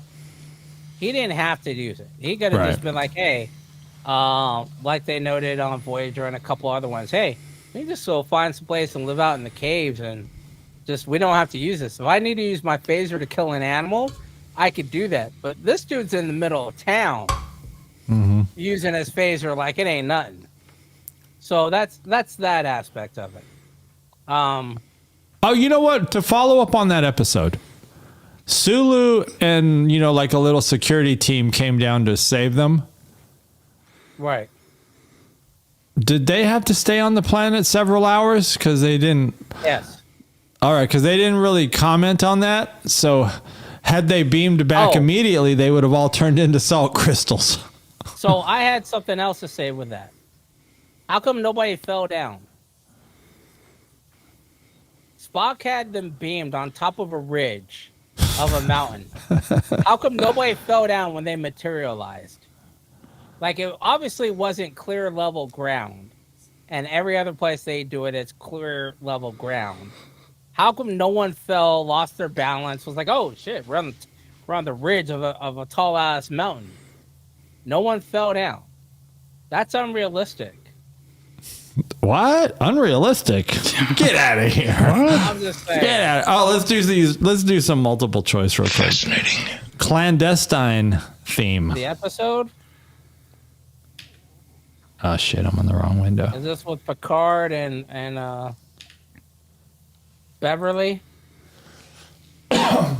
Which Kardashian organization was known for surveillance and internal purges?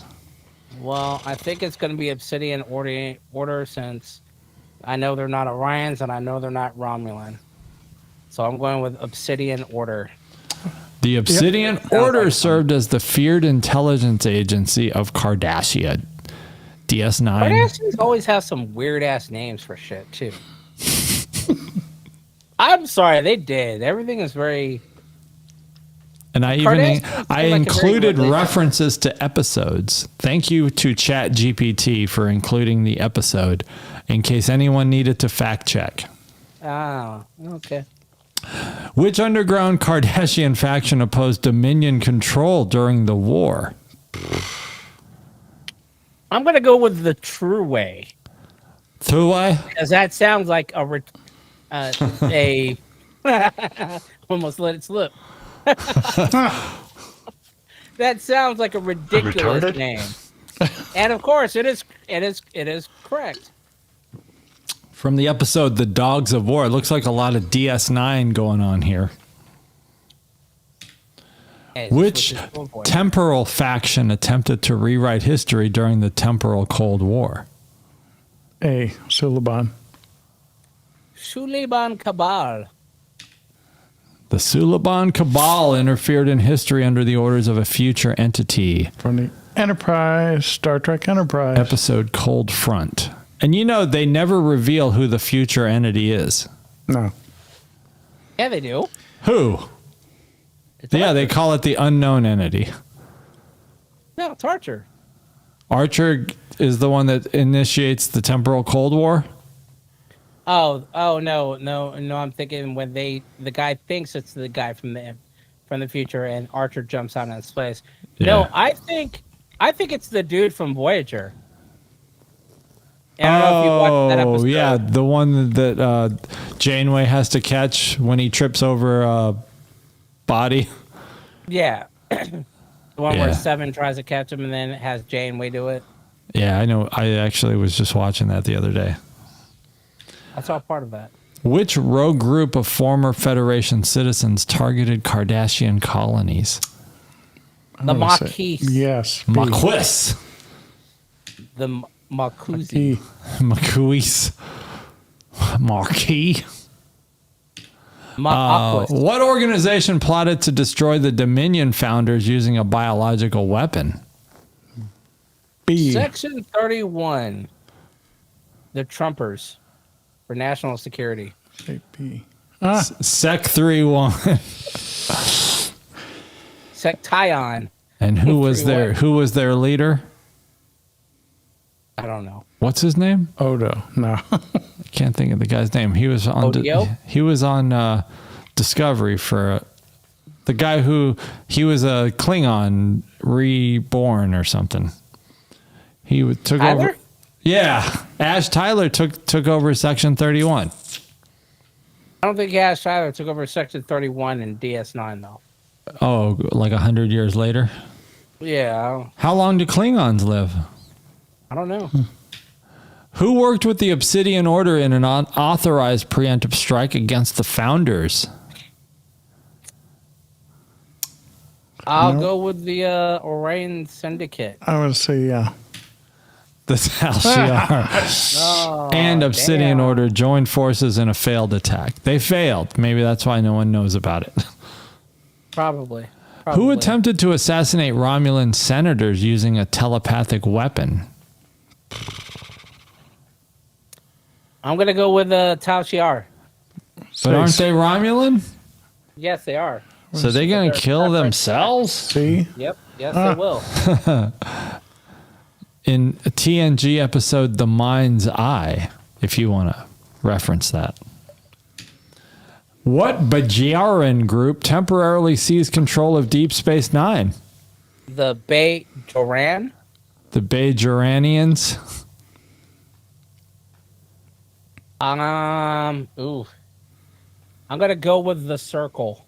The Circle of Jerks. The Circle of the From the episode The Seisha. Oh my. The Sage, like the Surge. Shout out to Surge, R.I.P. Who conspired with the founders to overthrow Cardassian and Romulan military leadership? I'm going to throw a wild guess and say the House of Duras I'm going to say A. with the big titties. That leaves C, the Talchier. They were lured into a Dominion trap along with the Obsidian Order, and the die is cast. This is all the reasons why I need to watch DS9 again. Yeah. It seems like a lot of the answers are from this one episode. The die is cast. Which agency monitored and suppressed Vulcan dissident movements covertly? Vishar. Because that's the only one we haven't had yet. See? Vishar acted to silence anti-establishment voices on Vulcan. Enterprise episode Awakening. Which group was known to use child soldiers? In A Starfleet training experiment. Say A. I'm going to go with C. Because I think the children... Red Squad consisted of elite cadets deployed for covert missions. DS9 again, episode Valiant. I thought Section 1 is the one that, in the end, is the one that authorized Red Squad. Well, Like they at might the have very end of the authorized it, episode. but... Oh, well, I mean... Who was the last commander of the space station Terok Nor before Starfleet took over? B. Gul Dukat. Gul Dukat was in Dukat's charge a of Gul. Terok Nor, which became Deep Space Nine.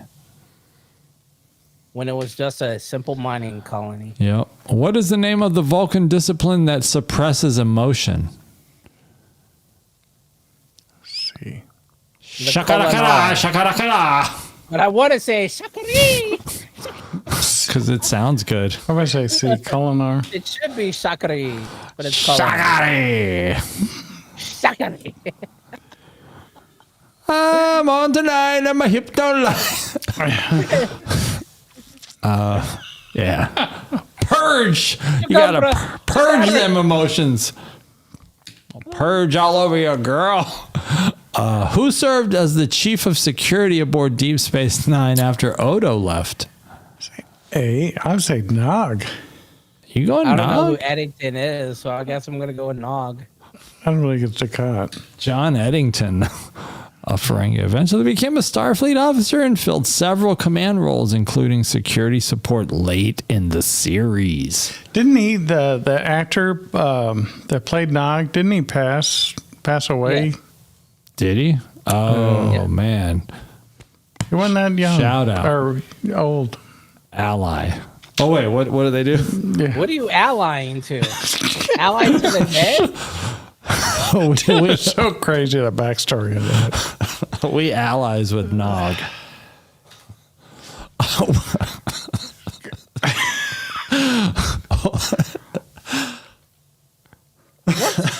don't know. It was like I was just thinking about it a little longer, and then it became funny. You know what I'm saying? What? A tornado outside? Severe weather? Jimmy fell in a well. Which covert Vulcan group pursued logical-based revolution against their traditional regime? B. Serenits. It's got to be the process of eliminating. Yes. The Sirenites sought to restore Surak's teachings and were targeted by the government. Magic high five. Same episode, Enterprise Awakening. Oh, and transmission. So let's go to page 5 on the stream deck. You need to get a soundbite for that, so that way you don't say it. I know I should. Oh yeah, that's a good idea. Transmission ended. Emotional damage. All right. And that way, when you do them, you can be like, "Hey, he's on the screen." And you could get the Korg. Hey, he's on the screen again. I can't even do that accent. Like how you did. I had to get rid of the Elcar's theme of the PowerPoint because it was creating some weird blocking that was happening on the last episode. So when I was doing the preview tonight, like an hour before we went live, an hour before we jumped on Ninja, it was doing the same thing. So I found that if I removed the LCAR's background, it fixed it. Even though the LCAR's background didn't have that whatever that weirdness was. But I don't know what's going on. So there's no LCAR's background in the trivia. No one noticed, though. No one complained. Thank you.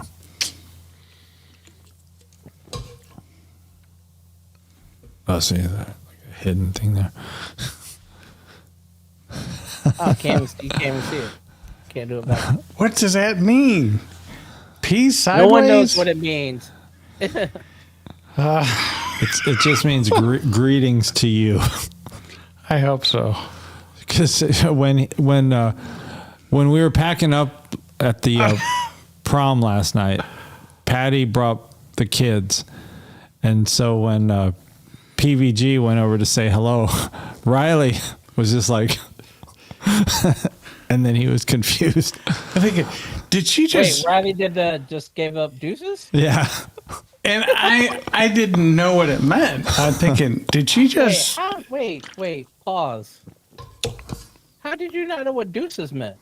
I'm old. He is old. Gosh, You're from the age when deuces was invented. I'm older than dog shit. He might be Just before that. Flip it and invert it. I know that. Like, My daughter told me that, and I'm thinking, I thought it was a gang sign. No, it is just the new word. What she did, I'm thinking, does that mean fuck off? I was explaining to him about the Gen Z Two stuff. to the chest, son. Two to the chest. Like raising your hand takes a little more work than Gen Z is accustomed to, so they just leave it down low. They're just like, it's right here. It's like knocking on a door, you know? Yeah, knock. Why raise your hand to knock on a door? You can just keep your hand down low and knock. It has the same effect. This is true. But then what does that mean? Because I think our generation is the one that started the two of the chest part, which kind of is from A-Rod. You know, the double tap is from A-Rod. We used to just be the deuces like that. But then the double tap was was it A-Rod or was a baseball player? Every time he would go to bat, he would do the type thing. Type shit. See, that's that Gen Alpha, Gen Z shit. That type shit. But Riley, We actually typed shit. Not she's in fourth grade. I thought oh my gosh, she's flipping me a gang sign. Oh, what's happening here? Uh-oh. Oh, is that you? Oh, Magic's, he's going to El Baño. No, actually, I just had to blow my nose. Oh, okay. So it's something about these lights. I've actually noticed this on a couple of little places I've gone to. When I have a spotlight or a light on me, it for some reason makes my nose start to run. And not like a cold, like just a slow run where I eventually have to blow my nose, and I don't know why. It's not sinuses that time of year. No, it's not even sinus. I could turn these off, and I'll go back to being fine. If I turn it back on, my nose will start to like run within like an hour or so. I don't know why it is. I got an episode I want to bring up. Enterprise. Enterprise. Yes. It's called Stigma. It's called Stigma. No. Stigma. Give us a review because I don't remember. All right, so this is basically one where they are. Well, the part I remember. Okay, so they go to this planet where there's going to be like a medical convention, and T'Pol reveals to Flax. I think this is the one where she has like some kind of syndrome. I know which one it is now. And she got it from the mind meld. Yep. And the Vulcan doctors think that if you do mind melds, you're a lowlife. You're dirty. Right. So this must have been before the time where like Spock became famous and whatever, because they frowned upon mind melds. Yeah, that group that was in one of our questions that you had, the Vashar. Yeah. That was part of their. They mentioned that they're gonna have to file this incident with the Bashar, which will lead to her being pulled off the ship and being decommissioned and everything else. Yeah. because it's disgraceful, and even though it wasn't her choice. But the side plot of that episode was Flox's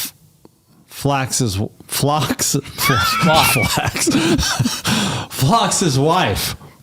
Oh yes, flirting with Tucker. Right. Trying to bang Tucker. Right. And Tucker was just not having it. He's like, wait a minute, that's your wife. Flox is like, yeah, he's cool with it. She's a prize, ain't she? And any man would, what do you... As you see, cuckolds still exist in the Star Trek. in the future. Well, at least with, what's his race? I forgot what they're called. But isn't it Talaxian? Talaxian. But but he's got like multiple wives, and I guess the wives even have multiple husbands, it sounds like. Yeah. They're all swingers. Yeah, so they don't even care. So Flox is like, hit that, my guy. Flox is trying to tell him. He's like, yo, did she do this? Did she twist your ear? Yeah, you'll like it when she throw it back on you. Like, did she rub your lobes? Right. I don't remember. Did Trip hit that thing? Trip does not. Nobody does. Nobody hits it. And not in the episode that we've seen. Right. But if you go to bangbus.com, they've done a recreation. Yes. Whoever's in charge of doing the Scooby-Doo recreations and all the knockoff adult parodies, they're the ones that had reshot that episode. And I know there are several Star Trek adult parodies out there. I've seen them. Okay. And if you use Bing search, you will find them as well. So here's one where I got a small beef with. Wait, what was your beef with that episode, though? Nothing. I thought that one was funny. Oh, okay. Yeah, that one was funny. There's another episode called Future Tense, Enterprise. They find an abandoned craft drifting in space. It's, maybe it's a little bigger than a shuttlecraft. I think they were able to pull it into their loading bay, the dock bay or whatever. Oh, you're talking about the one with the TARDIS. Yes, I was just going to say that. Yeah, and so that's like a time travel. I guess that ship came from the future, right? It's a TARDIS. Yeah. Time and relative dimension in space for all the Doctor Who people out there. Yeah, and yes, there is an official crossover with Doctor Who and Star Trek. And I forgot what my beef was with it. Hold on. Why they didn't take any of the technology from it? Oh, I guess it's not really beef, but Vulcans seem smarter, but Vulcans don't believe time travel is possible at this stage. In the Enterprise era, Vulcans don't think time travel is possible. So they're very against, like, T'Pol says, yeah, this is not from the future. The Vulcan Academy disavows any knowledge or existence of time travel. Yeah. And it's like, but it doesn't seem logical. I can't think of another way to say it. That Vulcans would not believe in time travel, because if by the time we get to the OG, right, by the time we get to Kirk's era, and probably even before that, probably Pike's era, they're whipping around, suns and shit. Formulating antimatter mixes. Right. And they're time traveling, future, forward, backwards. For time warp. Yeah. So it's like, how can Vulcans have not already encountered this? Seems like weak writing again. My name is Jeff. I'm definitely going to go My friend is obviously Chinese. I love that one. Did you fart? Not yet. Oh, okay. You said not yet. There's one on deck. I haven't released it yet. It's in the buffer. It's buffering. It's energized. Don't energize that shit.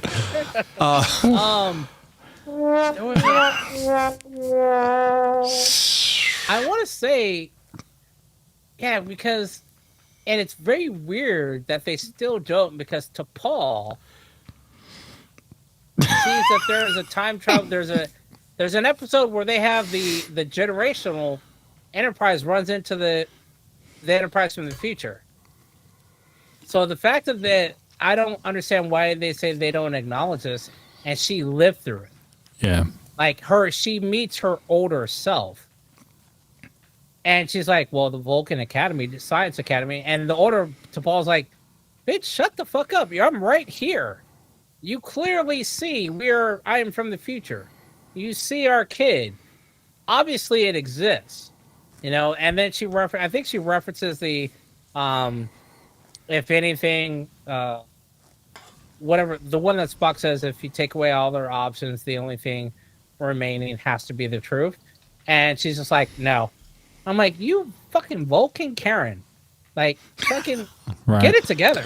You know, speaking of T'Pol, and I was thinking about the episode where she goes back to Earth, you know, in the past.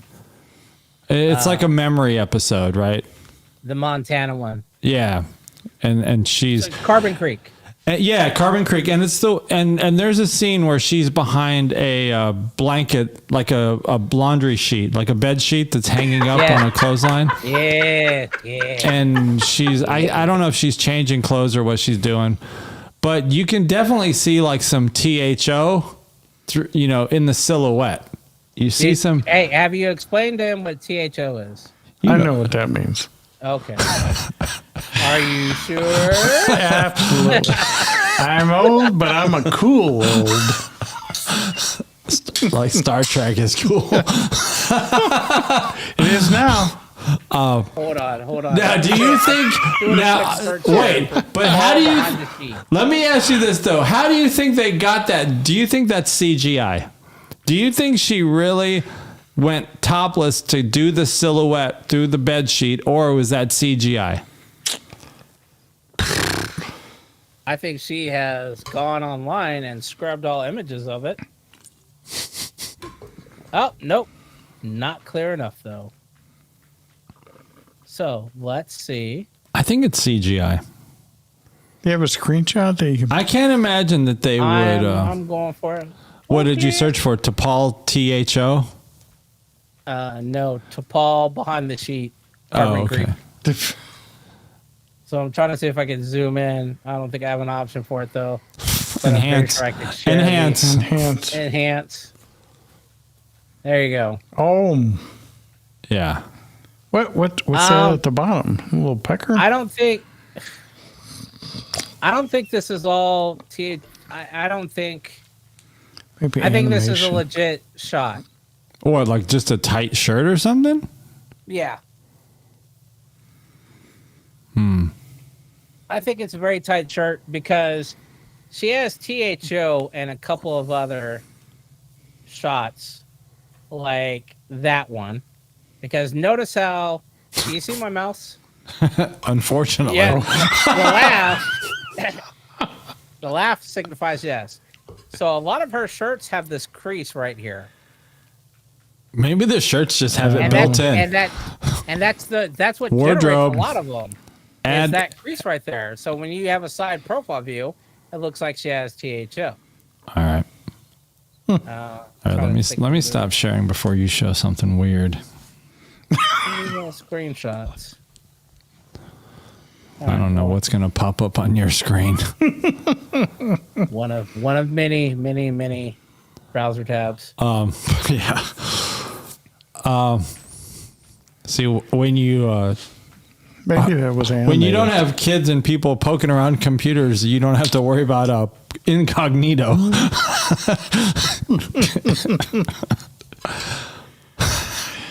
Secrets revealed This here. is a man's world.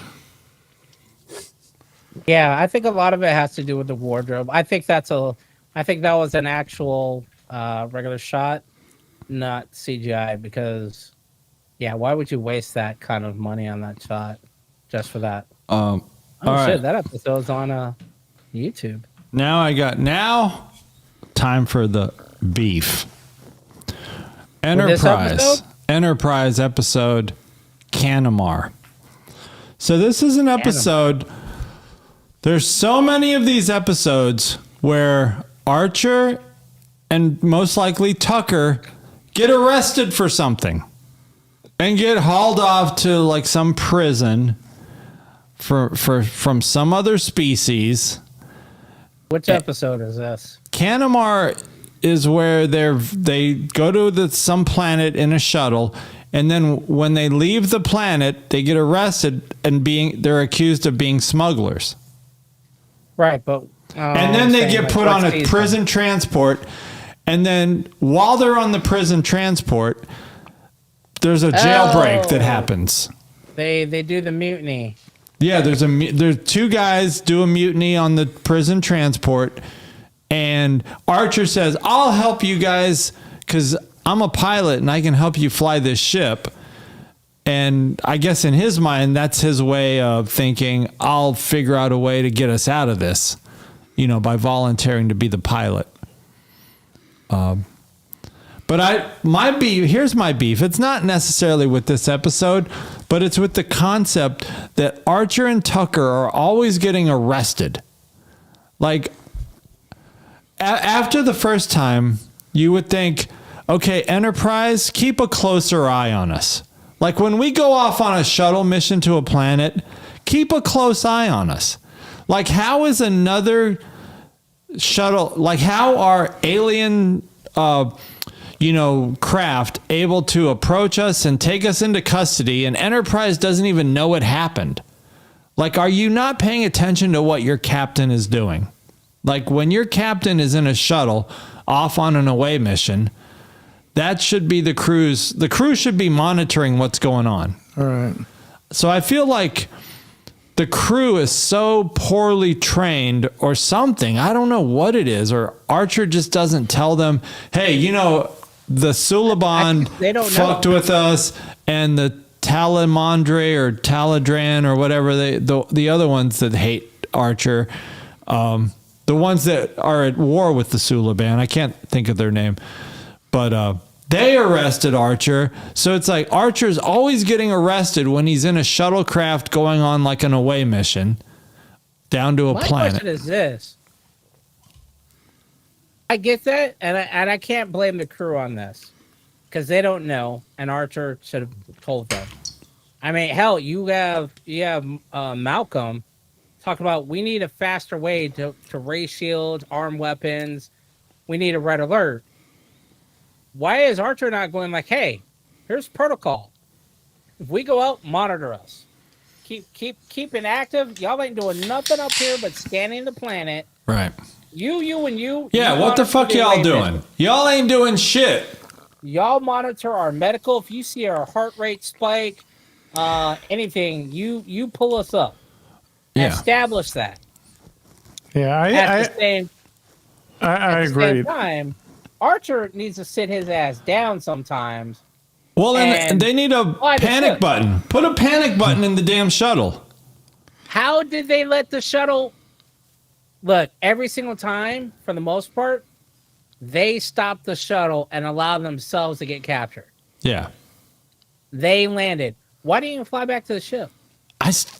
My biggest beef with Archer is he still has this almost like a Janeway mentality. Like, everybody's friendly until they're not.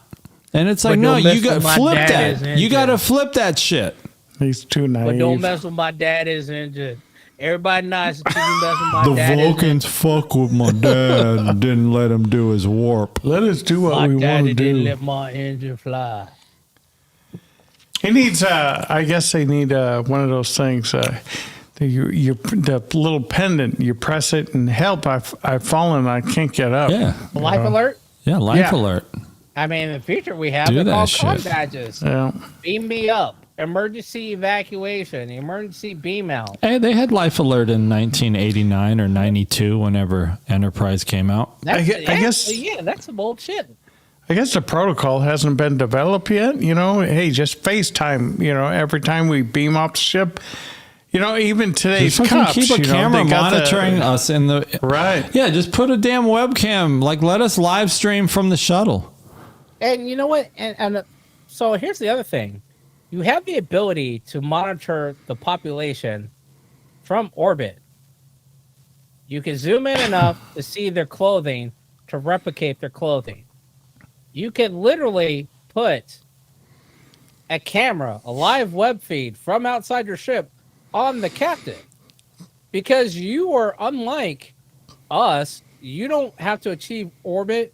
I'm sorry, you don't have to maintain a speed to stay in orbit around the planet. You can literally stop yourself and match the location of your captain. It's not based on you're being launched and you're shooting down range, and your only reason why the space shuttle is in orbit is because it's constantly falling.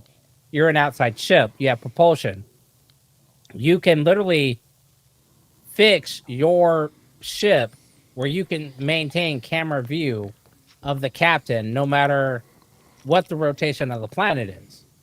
So you can literally keep a live camera on them. But again, what y'all motherfuckers, y'all out in the gym working out, y'all just having meals, ain't got shit going on, ain't doing nothing. Motherfuckers work. They're doing bang bangs. I'm just saying. I wonder if there were, never mind. That's a conversation for another time or offline. Offline convo. That would be, yeah. So yeah, I never understood why they don't do that. If you have the ability to zoom in, because they did it when they were looking for the missing communicator. They did it when Archer, actually that may be when they were like, hey, we're getting some weird readings, future readings, but this is a pre-warp civilization. You did it then. You've done it several times. Why don't you do it every time the away mission is going on, especially with Archer, because his ass is always getting into some shit. Yep. Also, I got when pissed. does Hold the on. regulation that the captain has to stay on the ship come into effect? Because on not near one of these pre-Kirk or pre-Picard enterprises does the captain stay on the ship. All right. Archer doesn't. Pike doesn't. Janeway doesn't. Burnham doesn't. The only person that does is Saru for the most part. But who's really going to trust him on the ground anyway? I'm like, you just don't look like you can handle yourself in a firefight. All right. So, oh man, yeah, it's very.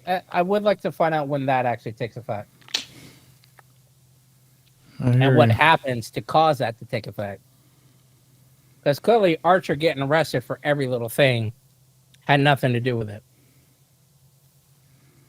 Yeah, I just can't think that they're that naive. You can't put a FaceTime camera, or why they're not monitored at all times, especially when the captain's going down, the commander of the ship.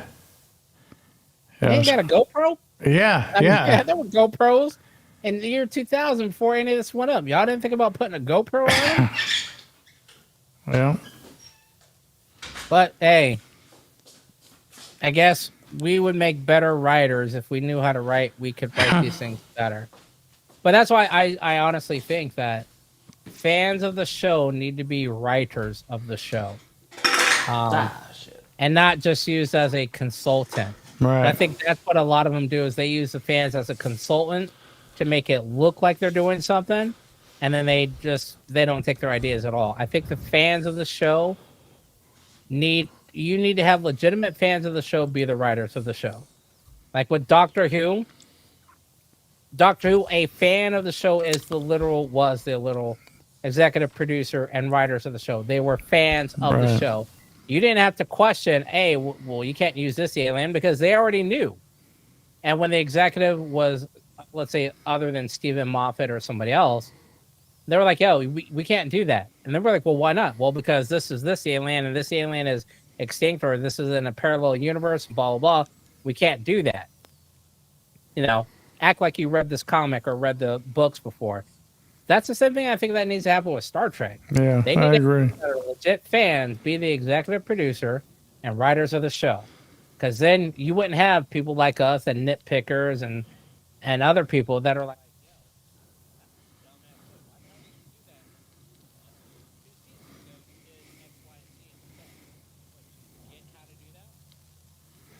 Yeah.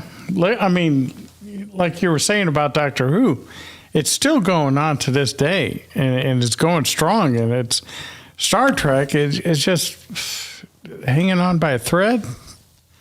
Did you see I got the new book stands? I got new book stands for the big books. I saw that. And I have one set up over where Crewman Patty does her quotes, just to get in the background of her next batch that she's going to do. Discovery. Oh, I haven't. That's probably why I haven't watched the latest season. Like after I watched the first season, well, I watched the first half of the first season. And I was like, why is this motherfucker crying every goddamn episode? How dare you? And that's his thing. That's his shtick. He's very emotional. He's in there's touch always with gonna be a feelings, man. character.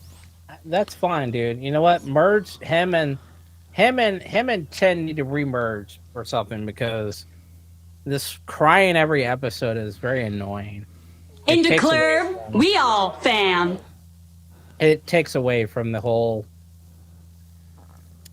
sciencing of things. Just like kind of like what I said about Discovery. The emotional aspects of it. No. Yes, and this is referencing the quote that I was like, motherfucker, you trying to get me canceled out here. But the drama on these is, I think, what is killing the fandom. Do you think for Starfleet Academy, does Tilly need to get in better shape? I don't think that really matters. Well, there is going to be some other gumbo on the show, though. The problem is if there's other gumbo on the show, man, I feel bad. Tilly's going to be, she's not going to be one of the hot ones. We'll watch The Residents. Tilly still got hers. All right. I think Tilly could be in better shape, for Academy. It would just be logical for that to be. I think she needs maybe hit the gym a little. I remember there was a episode of Star Trek Generation, or Next Generations, and they landed on a planet, and there was a bunch of people. They were young, and they didn't wear very many clothes, and they were running from one point to another, and you saw the one where Wesley stepped on the grass. Yes, exactly. That was the one that Tom took that picture of Riker from. Right. But I'm thinking, would you see Picard running on that? Running like that, from one point A to point B. Sure, the younger cast could do it, but I'm thinking, you know what? I don't know. I would think that you would all have to be kept in shape. I don't know. That's my thoughts. Whether she can run or not, I think if there's going to be some other gumbo on the show, you would at least want Tilly to be in the conversation of being gumbo. Or maybe when she's running. She's gumbo to some other people. She's just not gumbo to you. If Tilly's running? What other people? Black dudes? What are you saying? I'm saying some like them thick. If Tilly has to run, wait, what song is that? I've been known to like thick. I've been known to like thick. Dude, your thick is no. Anorexic. Yes. Tilly's hair's got to be flowing. It's got to be flowing. No, it's got to be mirror Tilly's straight hair. And then I don't care. When she's running, it has to be like in Baywatch slow motion. I don't know. Is she going to be like the fitness instructor? I don't think it matters for Tilly. See, that's the problem because she's going to be a side character. Dude, hold on. Focus. Go. It doesn't matter if she's a sky. What I'm saying is this. I'm looking at the overall show. Tilly was great in Discovery. She never got way emotional. Even when she dealt with her PTSD trauma of her friend dying, that was not as traumatic as other story arcs in the show that slowed shit down. Her story was more sci-fi than anyone else's, and it was still traumatic. What I'm saying is, can Tilly get in better shape or the shape she was in for the first season? Yes. Does it matter? No, because for her, She is brains. There's always going to be other Magumbo. If you put that much Magumbo in there, someone's not going to be Magumbo. You're saying there's a possibility of over Magumbo? I'm saying, look, you didn't believe me. Look, let me do my Denzel. You didn't believe me when I told you could over cheese at Fazoli's, and look what happened. By golly, I will guarantee you over cheese that day and nearly died. Daddy. I'm being summoned to the bridge. Be right back. So what I'm saying is this: it would be nice to see season 1 Tilly back do what she does. Back as season 1. Personally don't care. The problem with me is her face got a little different.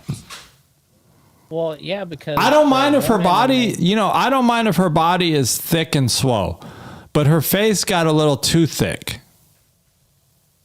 I don't know. And if you're watching Tilly, look, you don't even know the actress's name. All I'm saying is, for me, it doesn't matter. I think she is going to be still one of the primary characters because her name is Hey Girl. She is Hey Girl. Girl. Hey Girl. Sorry. That was a straight Sarah Vista throwback. Hey Girl. Girl. I didn't know girl had 2 syllables. Girl. She's what's tying it in from the other series, so she's got to be a main character, right? And honestly, I don't mind if she's not the main character. If the new cadets are the main character and she's a sub prime character, she's not necessarily a B rate, but she's in, she's tied into scenes, but she's not the main focus of all the scenes. I'm cool with that because you're bringing in new characters. I don't think she'll ever be relegated to the B squad where she's not in the majority of the episodes. Because if it's Starfleet Academy, it's going to be based on you're following this show because she brought the show to its own. I mean, Star Trek people are going to at least give it a chance. They don't care if it's got Star Trek in the name. Star Trek people are going to watch it. They might not like it. They're going to watch it. Picardo will probably be. Damn, he's old too. And the only thing I can think of how they would play that is like they did with Data and All Good Things, is that he chooses to age himself to be age appropriate somewhat. That's the only thing I could think of how they would be able to show his age. Just like I said, Picard. If you're gonna do another season of Picard, you gotta make it Jack Picard, right? Not Jean-Luc Picard, because like he takes on Picard as his middle name or some shit. Because Patrick Stewart is just simply too old. Yeah, Jean-Luc Picard is too old to ever be. I mean, in a way, it's like William Shatner's too old. They keep talking about bringing him back. He's like 96 or some shit. Yeah, and why would you want to do that? Right, because even as a business, it's like you're putting all your eggs in the basket of a 96-year-old guy. He might not make it to filming tomorrow. They do say he's going to make a guest appearance in Academy, but I think that's going to be as a hologram. Yeah. Or a recording or some shit. Or it's probably just old captured footage, or like what they did with the... Yeah, there's so much footage of his history. AI could easily recreate him, like they did in that unification thing. Oh. Yeah, hell, they could take footage from T.J. Hooker and put it in there.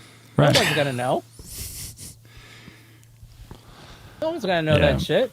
I don't know why you would want to do that, because at one point you got to let it go. You've got to let it go. You've got to pass the baton. Otherwise, you will always retain. I had my first for spill. One, we were talking about getting the younger generation. For all this drinking. If you keep the old cast always in there, your newer generation is not going to want to watch it. Because they're going to say, that's the stuff my dad used to watch, or my parents. I don't want to watch that. I wonder if he's doing it just for the money now. I don't know. I remember at one point, you know, I'm thinking, man, it was just a thing I did. You know, you kids get up, move out of your parents' basement, and get a job. You know, but now it's that was the SNL sketch. yeah. He does that. But so the funny thing about that is, I watched that, and then on the side of the YouTube suggest, he was literally talking about. There was another video of him doing a legit interview where he was like, "Yeah, I just did this for a paycheck." And then after that, I was broke. I was dead ass broke, and I started doing commercials. And then I did the TJ Hooker, and thinking, "Oh my God, I'm not gonna make it." And then they called and said, "Hey, we got another season." And he's like, "Oh my God!" And then he was like, after that, because he went dead ass broke, I guess after the first season, it was just like, "Oh, I really need to actually make a go of this and make a career and try and keep this thing going." You know, because at that point, you know, Star Trek had come out and they were looking for a Wrath of Khan and everything else. But yeah, at the end of the Star Trek, he was pretty much broke. It wasn't till that movie and then the Star Trek and then the Star Wars versus Star Trek, you know, faux battle happened that it started becoming a big thing. And it was like, oh wow, I guess I can actually make money and a career out of this. I better not fuck this up again. And then he had like 4 divorces and some shit. If you ever see him at conventions, you know, he's being having pictures taken with fans. He looks like he doesn't want to be there. You know, you go, what the fuck am I doing here?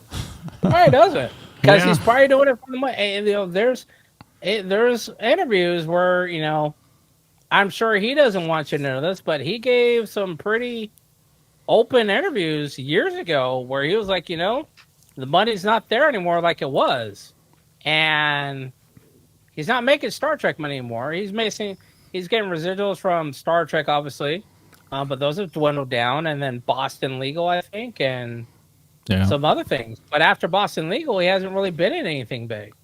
Yeah. So, and with divorces and the multiple houses, and he said he's putting his daughters through college and all this other things, like he's not our broke, but he's broke. Right. He's celebrity. Right. Celebrity, he's celebrity broke. He's not regular broke. C status. He ain't eating ramen. He's a celebrity driving a Honda Accord. He's not eating ramen. He's a Eric Estrada status. Yeah. He's getting an Uber Black status. But he ain't driving his own shit. He's sitting economy plus, not first class. Right. No, he's sitting business class. All right, business class. Business, not first class. I mean, you could see him in Ticonderoga, New York, you know. Right. He's going to a little town in New York to be in the museum. We're going. Think of it this way. How many people are going to go see him? Me. Versus how many people are going to go see 7 of 9 or Jerry Ryan? I don't know. Or where's she at? Pat. I'll go. I don't know where she is. I'm just saying, more people are going to go see other actors from newer shows. I mean, I'll go see Nurse Chapel. Where's she going to be? You probably will go see her. I mean, if she's in the States, she's from Australia. But what I'm saying is, more and more people are going to see newer actors, not the old school. I mean, honestly, if Leonard Nimoy was still there, people would probably go see him versus Shatner. Yeah. I think Leonard Nimoy was probably the biggest name in Star Trek. And that is, if you ever get bored and go into a deep dive at 3 a.m. on a Saturday on Star Trek, that is one of the biggest things, unconfirmed because Leonard Nimoy is dead and now Shatner won't admit it. But everybody else says that was the biggest beef, is that Nimoy became a bigger star than Shatner. I mean, I think he was more synonymous with Star Trek. Like, Shatner, he was the first person you would think of. Right. Shatner demanded that his name literally be in a bigger font than Leonard Nimoy's. Bold. He wanted screen. Bold. Yeah. Yeah, he was like, I want my name first. I want my name bigger. Yeah. And if you don't do it, I'm not going to do the project. I want Antonio font 14, and everybody else is Antonio font 12 regular. I went to a convention one time, and Scotty, James Doohan was there. And James Doohan, he was talking to the fans, and he said, "Yeah, Will Shatner, he's a great actor, but as a person, he was a prick. He wanted the best lines, the most lines. He wanted the best lighting. He was just a prick. The Gaussian blur. Yeah. He's the one that he demanded he would have the blur, the what do we call it before? The glamour shots. Shots, yeah. He have that effect on his, and other people didn't. Like dumb shit. Like, dude, you're that jealous? Like, hell, McCoy was more famous than you to begin with, and he did fucking black and white westerns. Yes. Like, so. All right, let's not hate on Kirk too much. Yeah, I know. Well, like I said before, fuck Shatner. I don't need to go to a convention to see him. I don't want to see him. I saw Shatner at a convention, and I wasn't going to pay $150 for an autograph in a picture with him. I should have, because you're not committed. He's just. So what I did, I turned around and I took a selfie of myself and him. Of course he's like 50 feet off in the distance. But I can't see myself doing that either. It's pain to get an autograph or take a picture with somebody. Why the fuck you lying? Why you always lying up, motherfucker? Shit. I'm broke.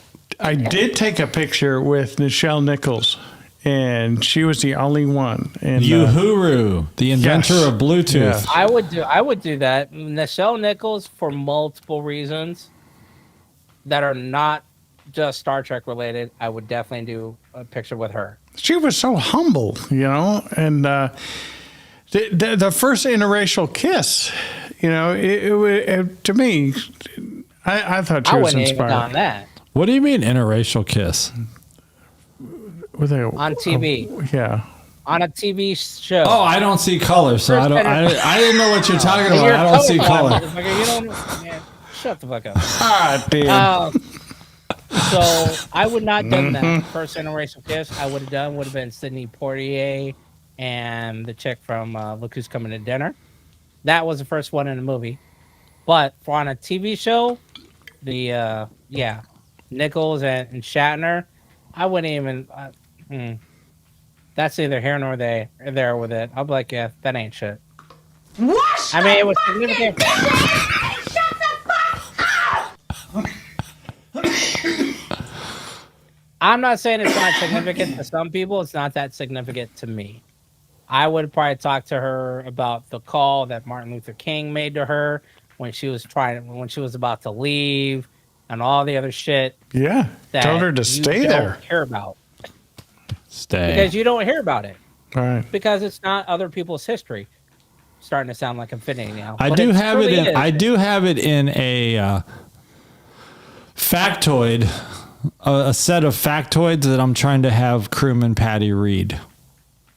And so instead of quotes, I got a list of factoids. About how Martin Luther King convinced Nichelle Nichols to stay. Yep. And the think of it this way, that's just one little nugget of information about her. There's so much. So there's that and the kiss, but there's so much more out there that you don't hear about. Same thing with Chekhov. Same thing with Sulu. Shatner, meh. Oh my. If honestly, my. I would. I don't even think Nimoy is an Asian name. Like, what was Leonard Nimoy? Jewish. I think it's Jewish, yeah.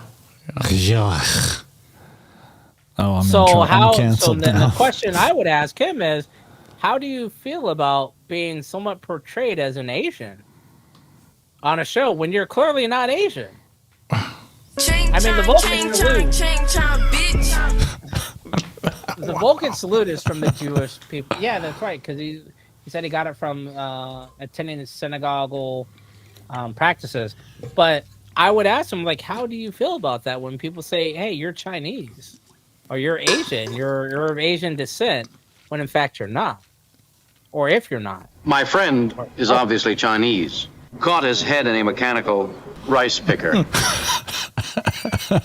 See, shit like that. I mean, how do you feel about these comments that It's funny as shit. from the past? I would have how loved they to. stand up now.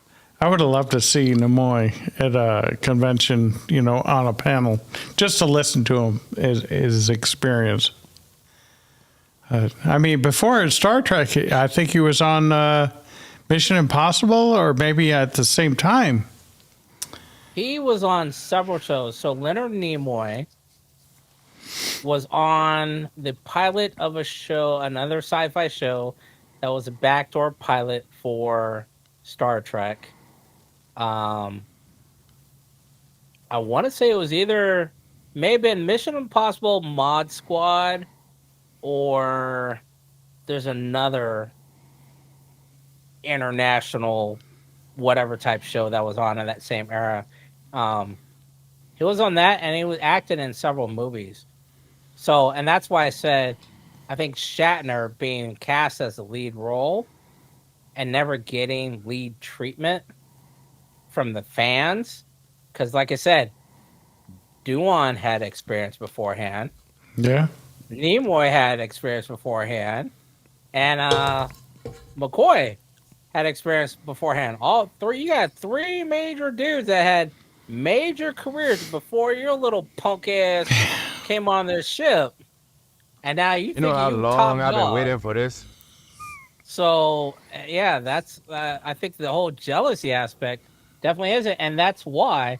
And the fact that you have celebrities that to this day either don't talk to him or can back it up, and you don't have the balls to just admit it yourself. I mean, I don't know how. I know of a lot of celebrities that have been like, you know what? I was jealous. My bad. I was young. I was stupid. Mm-hmm. This why I wasn't right for that. But you're carrying this to your grave. Like, All right. No, you're you not. won't own up to it. You don't want to own up to nothing. That you did nothing wrong. You can eat a dick.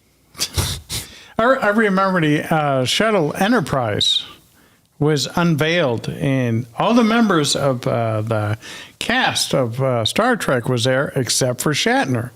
And supposedly he had something else going on. I'm thinking, are you kidding me? He had a prior engagement. He had a court. wedding. He had to be in court. No, it wasn't. It was something he could have blown off. They were just like, what the fuck? Big time. But I remember that too. He blew that. All right. Well, we're gonna wrap. Man, this is not long. we have gone. It doesn't seem like it's been long, but it has been pretty long. We're going on like 2.5 hours. Oh no, I think we're almost at 2.5 hours. That's pretty long. That's like an episode of Rogan, because that's how we do it. We just talk, and it flies by. All right, so we'll homework. I think I'm going to. My homework is I'm going to watch these last 2 episodes of season 2. All right. Of TOS, and then I'm going to watch at least season 1. I'm going to start season 1 of DS9, and after season 1 of DS9, I may hop back over to watch the rest of TOS. But I don't know. I may never finish it, but I definitely got to take a break. Well, we'll finish it because we'll need content over the weeks. But I'm on season 2 of. I'm pretty much where you are on TOS, and I'm almost at the end of season 2 of Enterprise. So I'm going to try to get through both of those season 2s this week. So that'll be my homework, is to try. I will probably finish Strange New Worlds tonight. I think I got 1 or 2 episodes left. I should be able to tell real quick, but yeah, it'll probably be finished tonight. I need to finish up on Picard, and I'm thinking, man, I can't believe this is still not continuing. And then I want to start up on DS9. Thinking, All right. man. Well, maybe if we all just get in on DS9, then we can start chit-chatting about the DS9 early days. Okay. Yeah, I have one episode left. Hegemony? Hegemony? I don't even know. Oh, how to say okay. Yeah, this. that's the season 2 finale. Yeah, that's the one with the Gorn, right? Yeah. Okay. Man, that sucks that these were only 10 episodes. Well, that's how it is these days. That's But hey, how it is. As long as they keep going, I'm okay with it. Okay. All right. Well, to who do we have in here? Noob to Nightmare, which is the homie JC out of West Virginia. Thank you for tuning in, sir. And don't forget, as you're watching this, we are not under any severe weather problems or thunderstorms or tornadoes, so we're safe. But feel free to like and subscribe to the channel. Tell all your friends, share, comment, and we will catch you guys on the Flippy Floppy. Oh, and Crewman Cherry, we miss you. And Oh yeah, John, where are you John at, BG? Crewman Sherry? John B. You fired. Oh yeah, and John B. Look at that. Come on, people. Did you guys forget? Oh man. That's all right. We ain't mad too much. All right. Bye-bye, everybody. We'll see you guys.